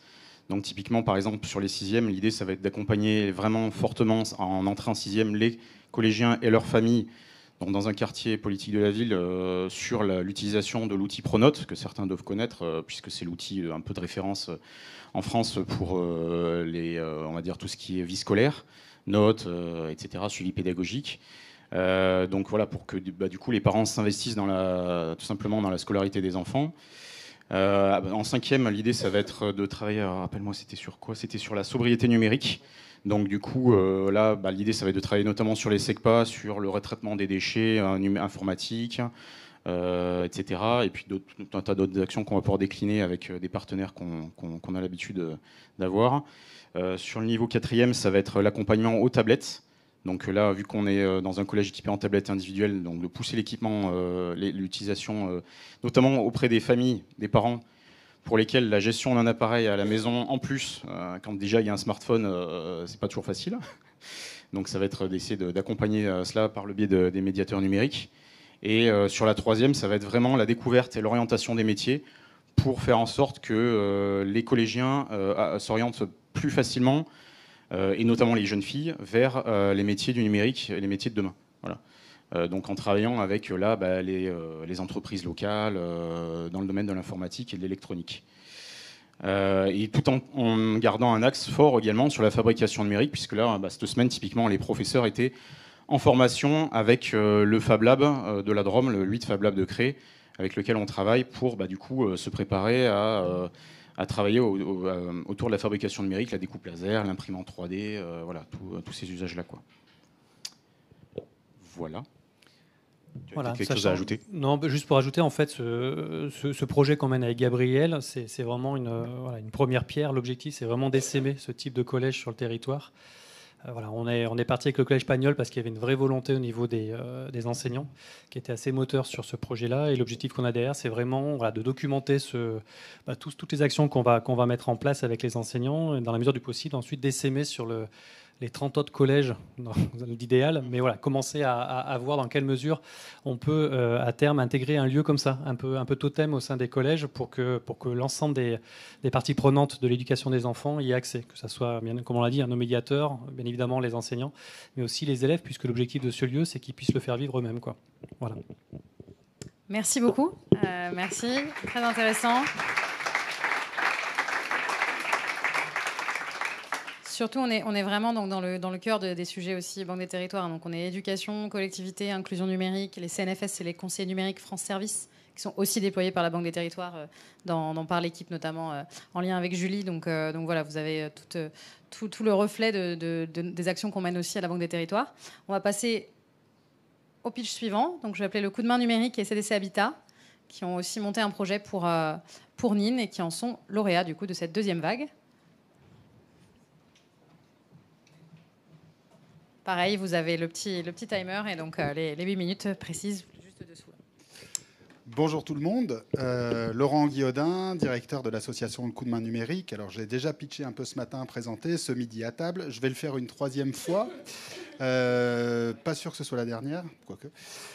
Le Coup de Main Numérique, association nantaise, qui a pour objet, en tout cas qui a pour ambition de réduire la fracture sociale liée au tout dématérialisé. L'objet social de l'association, c'est de lutter contre l'illettrisme numérique.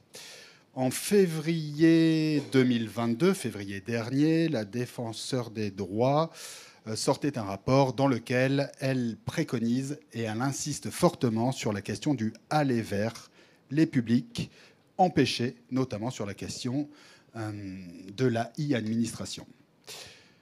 Ce projet répond en partie, pas complètement, à cet objectif et cette ambition, et notamment avec une ambition éducative. Nous nous sommes dit, au sein de l'association, on œuvre quotidiennement à ces accompagnements sociaux, et nous nous sommes dit, il faut qu'on aille vers les publics les plus empêchés, mais où va-t-on les trouver, quoi ?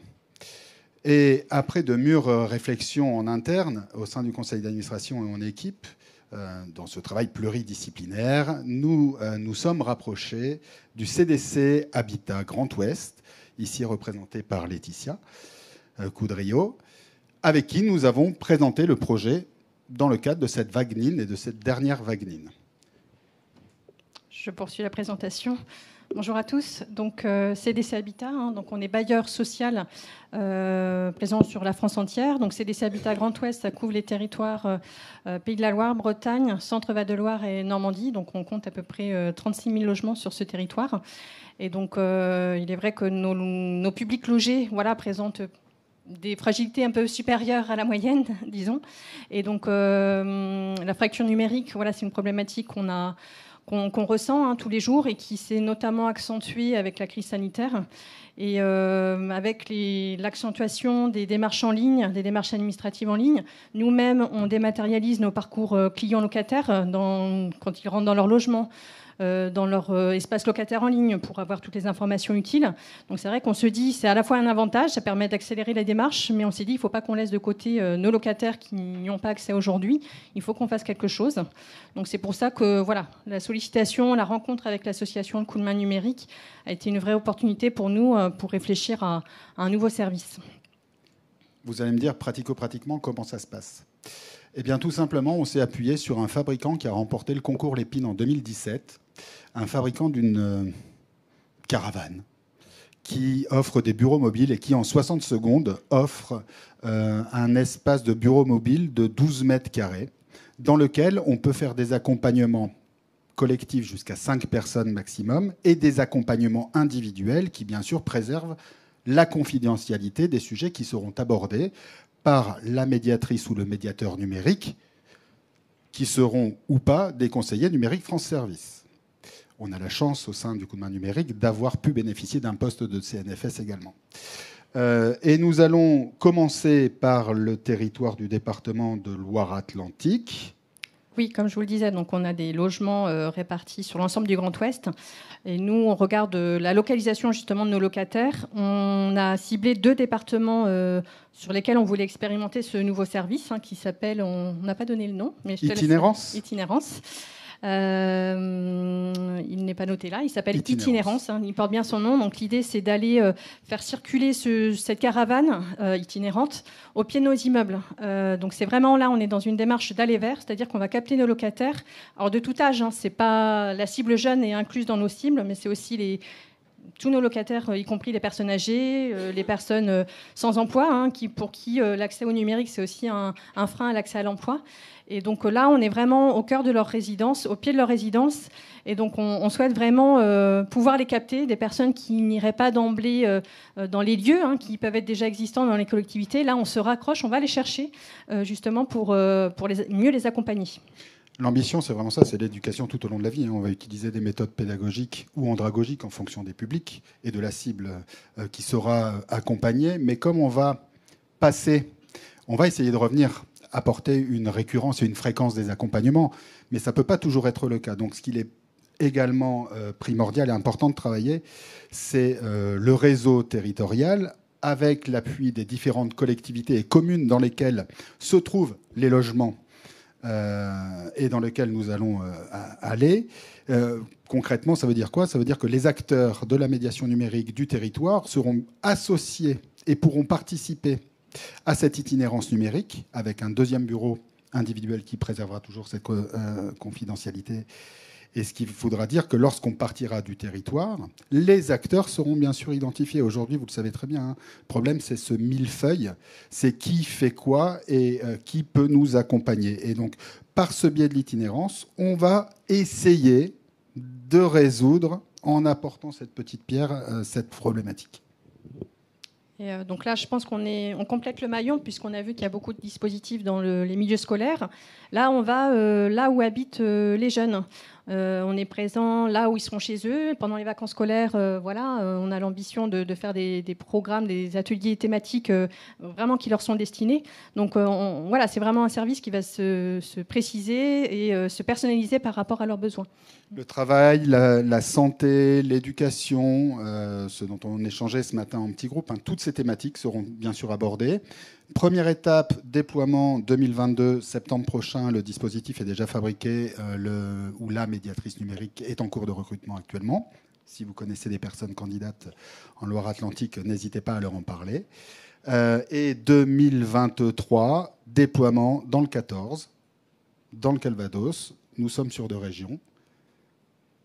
Et 2024, 2025, donc on est pour l'instant sur une expérimentation de 3 années. Et on a réussi à emmener aussi d'autres partenaires. On a emmené la région des Pays de la Loire, l'ARS sur les questions de santé, la CAF, la CARSAT, Malakoff Humanis, en tout cas tous ces opérateurs qui sont concernés par la e-administration et le non-recours aux droits des publics empêchés. Merci beaucoup, merci. Et je pense que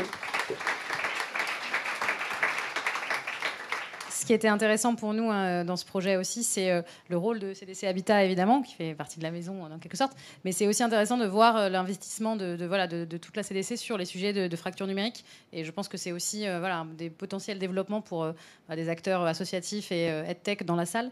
Puisque il y a des mis à part la direction d'investissement, donc chez nous, à Banque des Territoires, il y a pas mal de filiales ou autres de la Caisse des dépôts qui s'intéressent à ce sujet de fracture numérique. Donc n'hésitez pas à contacter ceux de votre territoire. Voilà, merci beaucoup. Hop. Donc on va demander à Bibliothèques sans frontières et Sémur en Auxois de venir sur scène, s'il vous plaît.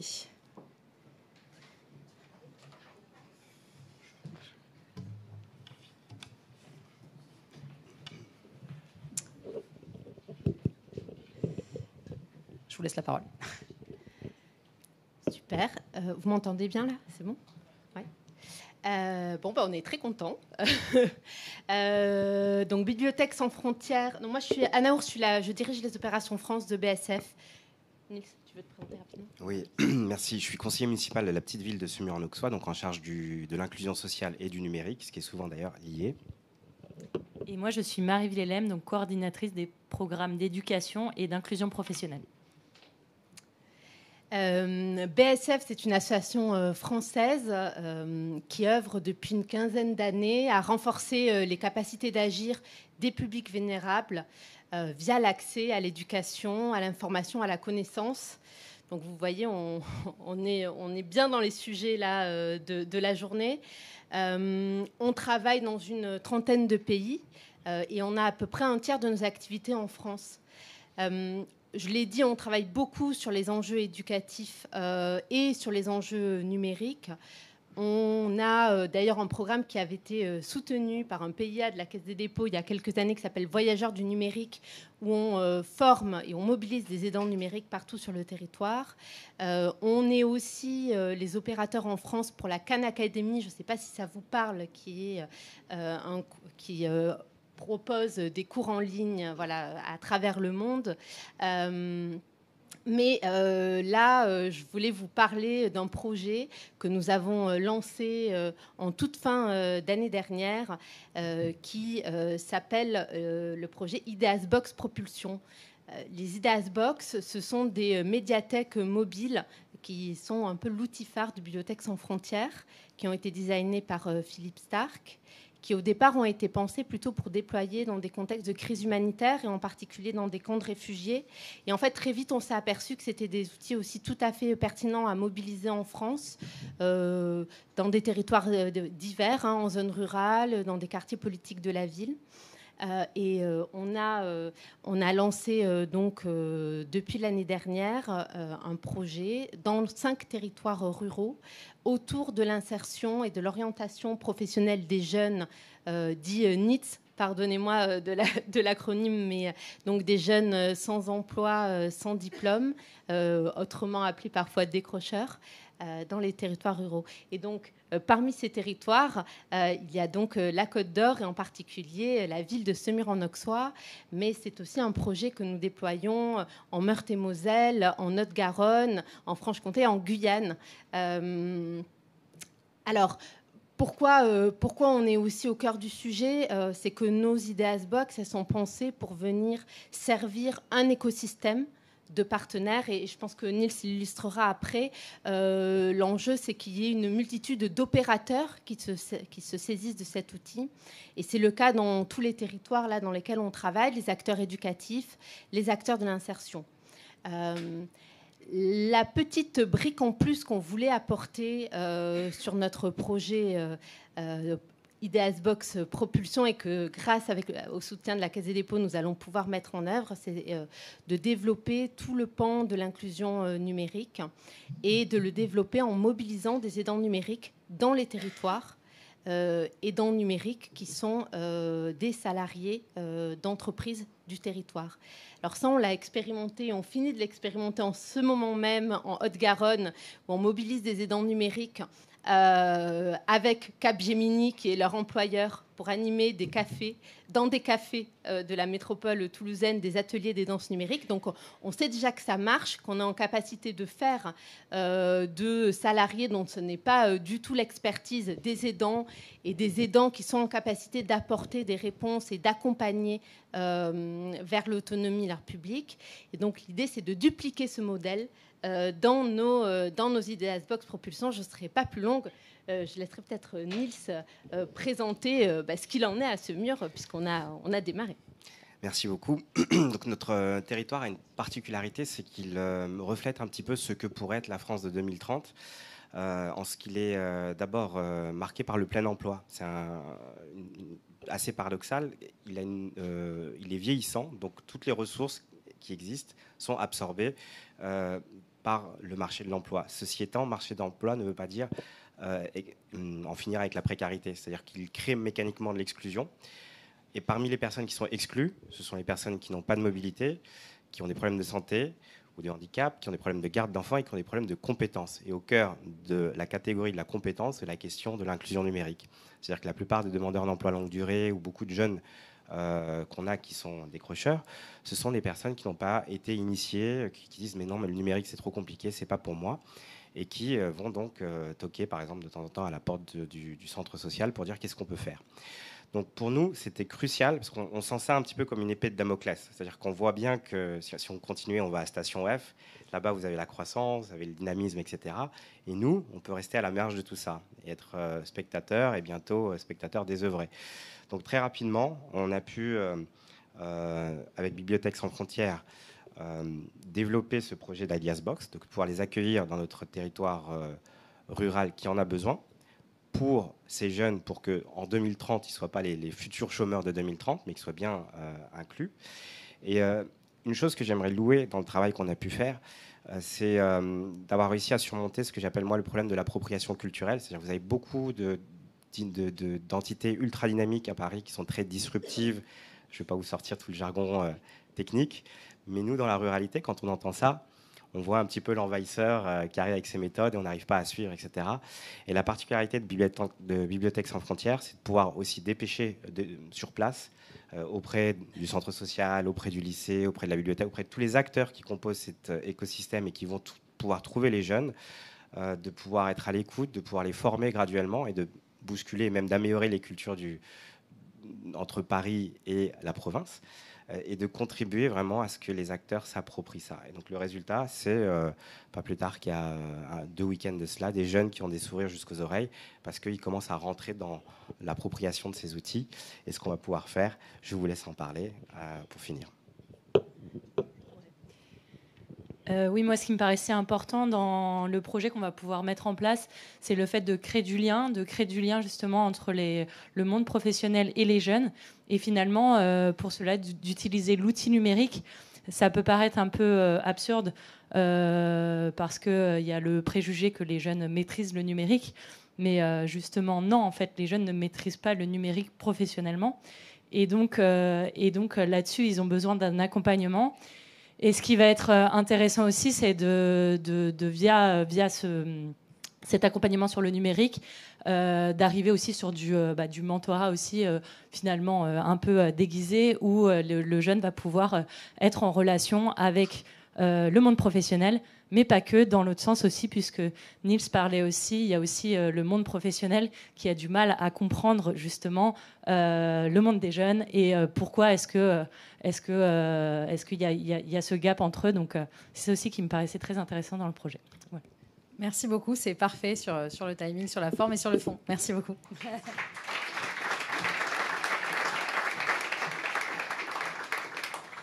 Alors, je vais demander au Centre Relié et à Évry Courcouronnes de venir sur scène pour ce pitch.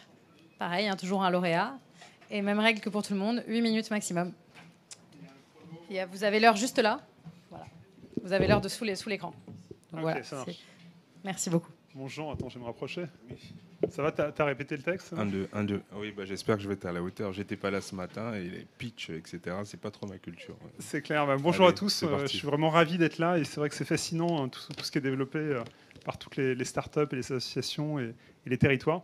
Je suis Daniel Jasmin. J'ai l'honneur de présider 2 associations, une qui s'appelle les Centres Reliés et une autre qui s'appelle l'École des réseaux sociaux. Donc c'est ces 2 projets en fin de compte en un qu'on est venu présenter, qui ont été lauréats. Et après, je passerai la parole à Jean Essonne, qui est le DGA de la ville d'Évry-Courcouronnes, donc DGA de la politique de la ville. Et effectivement, à chaque fois qu'on expérimente, il faut toujours qu'il y ait une ville qui lève la main en premier. Et Évry a été la ville qui a levé la main en premier. Et vraiment un grand merci. Donc le sujet qu'on va adresser, c'est le sujet du cyberharcèlement. Donc effectivement, on n'arrête pas d'en parler un peu partout, etc. Et nous, on a voulu adresser le sujet du harcèlement au niveau des primaires. Parce qu'aujourd'hui, il y a 40% des enfants de primaire qui sont sur les réseaux sociaux, alors que je rappelle à tous les parents ici, c'est 13 ans l'âge légal, donc ils n'ont rien à faire sur les réseaux sociaux, et ils sont surexposés. La moyenne, c'est un enfant sur 2 qui est soit harceleur, soit harcelé en ligne. Donc, voilà. Et un enfant qui a 6 ans, qui est en ligne, il est exposé à tout un tas de monde, donc il est vraiment voilà, il est en danger. Donc ce qu'on a fait finalement, on s'est rendu compte que de l'autre côté, il n'y avait aucun cadre éducatif. C'est-à-dire que les parents ne peuvent pas suivre les enfants. À l'école, on n'en parle pas en primaire parce qu'on se dit que l'âge légal est à 13 ans, donc on ne doit pas en parler en fin de compte en primaire.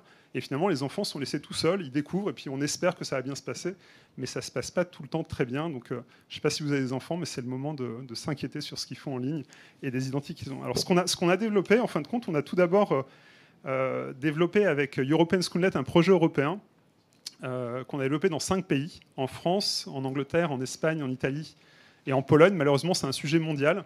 Et on a mis des ressources en ligne, mais très simples, pour pouvoir adresser tous les parents, tous les enseignants, pour qu'ils puissent adresser ces questions numériques qui sont des questions sociétales. C'est est-ce que je dois mentir sur mon nom? Qu'est-ce que ça veut dire de mentir sur son nom? Est-ce que je peux mentir sur mon âge? Des fois, c'est mes parents qui ont menti sur mon âge. Comment j'en parle à l'école? C'est des fois un peu compliqué.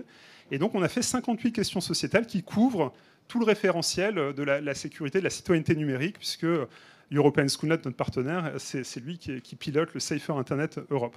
Cette plateforme numérique, on l'a déployée. On a eu 1 500 000 conseils qui ont été déployés dans les écoles, qui ont été déployés auprès des parents. Et on s'est rendu compte, parce qu'on a fait un petit goodies en le déployant, on a fait un petit jeu de cartes qui reprend chacune des questions. Alors, je sais que je n'avais pas droit de presse, mais j'ai amené le jeu. C'est un jeu de cartes débat tout simple, en fin de compte. Par exemple, comment je fais des recherches en sécurité? Est-ce que je peux discuter en ligne avec des gens que je ne connais pas? Des questions toutes simples qui peuvent avoir lieu en classe ou dans les centres de loisirs. Et en fin de compte, on s'est rendu compte que les enseignants adoraient ce jeu et voulaient le déployer. Donc ça a changé un petit peu le modèle. C'est pour ça qu'on a candidaté pour pouvoir déployer massivement ces jeux de cartes alors dans 2 régions, donc en Île-de-France et à La Réunion. Donc je fais coucou à Laurence parce qu'effectivement, on va s'appuyer sur les hubs d'Orange pour aussi déployer ça. Et l'idée, c'est qu'on a travaillé avec l'Académie de Versailles.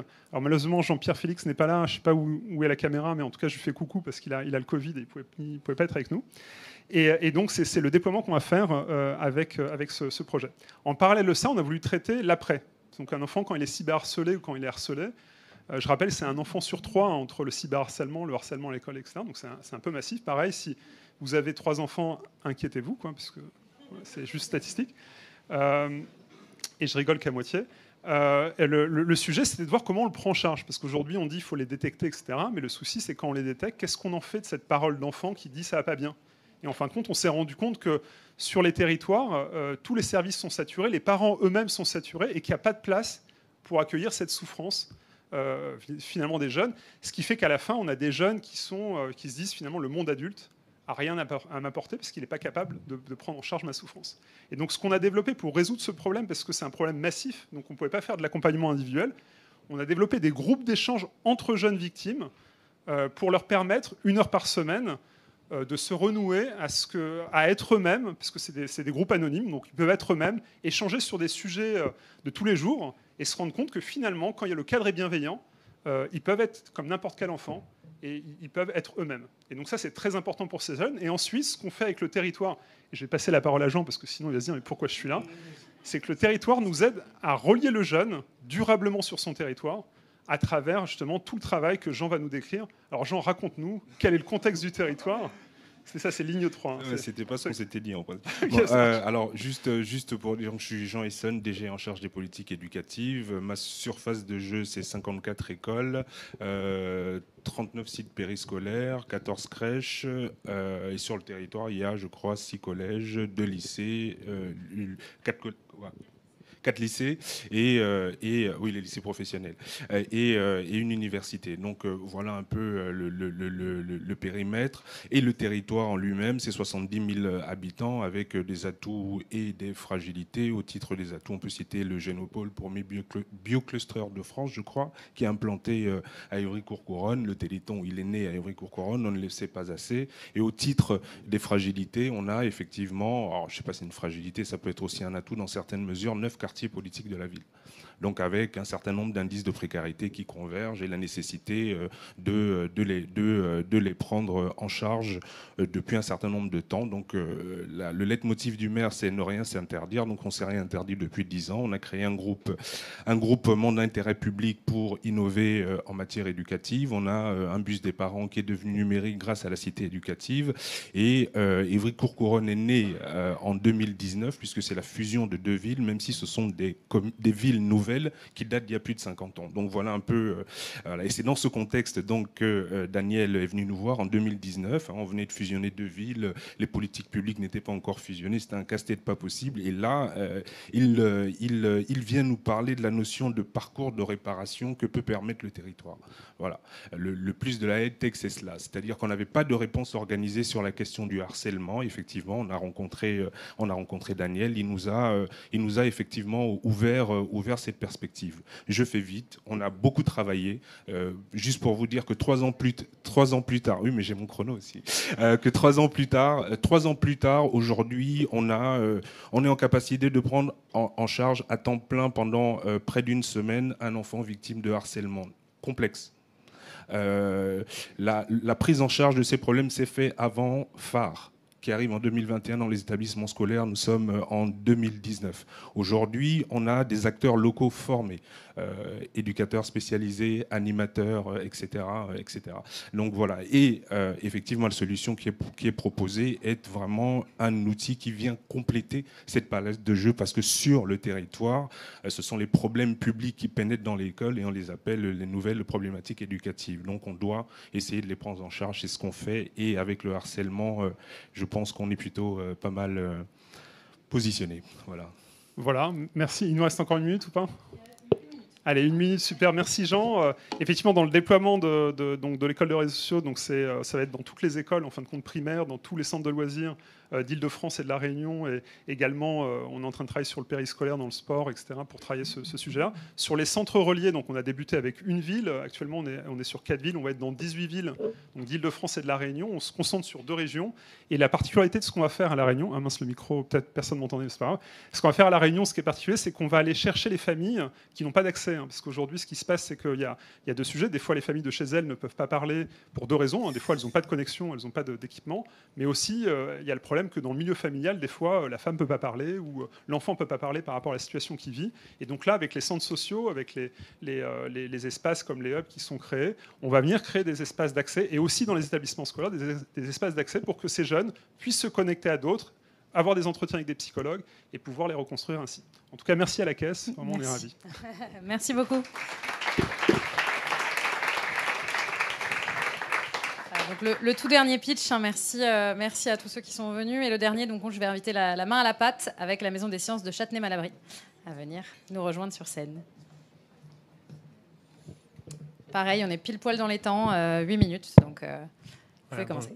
Bonjour, David Jasmin. Je suis directeur de la fondation La Main à la Pâte. Alors, on est une fondation créée par l'Académie des Sciences et les 2 écoles normales supérieures, Paris et Lyon.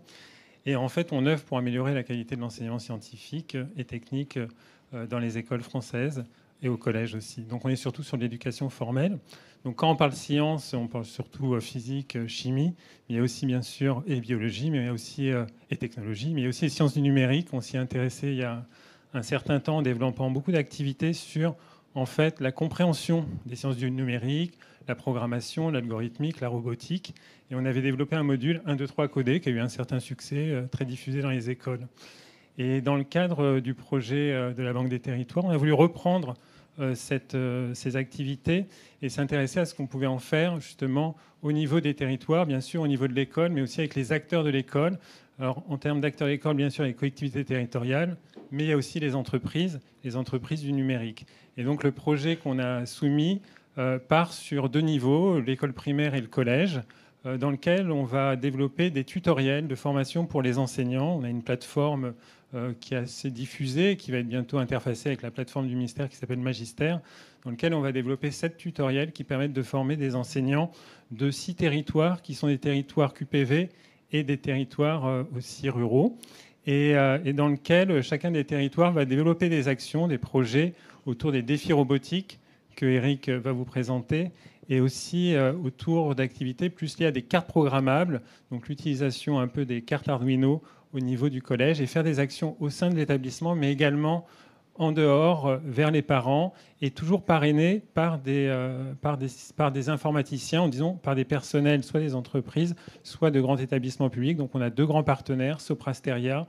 et on a aussi l'INRIA. Et tout ça donnera lieu en fait à la production d'un d'autres tutoriels justement qui illustreront tous ces projets qui pourront être diffusés plus largement grâce justement au réseau les partenariats qu'on a avec le ministère de l'Éducation nationale, mais également dans les villes partenaires. Pour l'illustrer, j'ai demandé à Éric Bernard d'être avec moi puisqu'on a déjà testé ce projet à plus petite échelle, et donc il va vous en faire le témoignage. Très bien. Bonjour, donc, je suis Éric Bernard, je suis le responsable de la Maison des Sciences de Châtenay-Malabry, qui est un centre pilote de la main à la pâte. C'est aussi une association qui signe une convention avec l'Éducation nationale. Donc il y a toute une partie de son activité sur le temps scolaire avec les écoles et les collèges. Cette convention est aussi signée avec la mairie de Châtenay-Malabry, qui est donc un partenaire. Et puis on a aussi un lien avec l'école centrale Supélec et l'Institut d'optique Graduate School, qui sont des écoles d'ingénieurs à Paris-Saclay. Pour faire simple, les missions de la Maison des Sciences, c'est la vulgarisation des sciences et accompagner les enseignants dans leurs projets en sciences avec du prêt de matériel, des formations, ou leur proposer des dispositifs, notamment ces défis robotiques. Et le cœur de la cible de la Maison des Sciences, c'est le REP de Châtenay-Malabry, le quartier politique de la ville. Et donc, on a été amené à travailler avec des ingénieurs de Soprasteria qui ont été les parrains de 3 classes de CM1 et de CM2 qui leur ont lancé un défi. Et pendant 1 an, on avait la restitution ce matin, les enfants ont appris à programmer des robots, des petits robots pédagogiques, des Timio, avec la venue régulière de ces ingénieurs, de ces parrains, dans un premier temps qui sont venus présenter leur métier, leur travail, échanger avec ces enfants qui sont très éloignés de ces problématiques-là, et qui pour eux, le numérique, c'est les jeux vidéo. Donc là, ils avaient une vision plus globale de ce que c'est que le numérique, de ce que c'est la programmation, des métiers qu'on peut faire ensuite à partir de là. Et donc ça leur a permis de se projeter. Et puis donc ils ont appris à programmer ces robots, ils ont été accompagnés, aidés par les ingénieurs, par moi-même et puis par les enseignants. Et on avait ce matin la restitution en visioconférence avec d'autres centres pilotes de la main à la pâte. Donc il y avait Nantes, un centre pilote à Nantes, un centre pilote à Montreuil. Et ce qui était intéressant, que c'était très valorisant pour eux parce que ce travail, cet apprentissage, alors déjà ils pouvaient le présenter à leurs parrains, mais ils pouvaient le présenter aussi à d'autres élèves, d'autres écoles, un peu partout en France. Voilà, donc il y a eu une vraie ouverture pour ces enfants. C'était vraiment très très très large. Et puis on a vocation à le poursuivre et à le développer dans les années à venir, notamment avec d'autres écoles sur Châtenay, mais d'autres centres pilotes de la main à la pâte.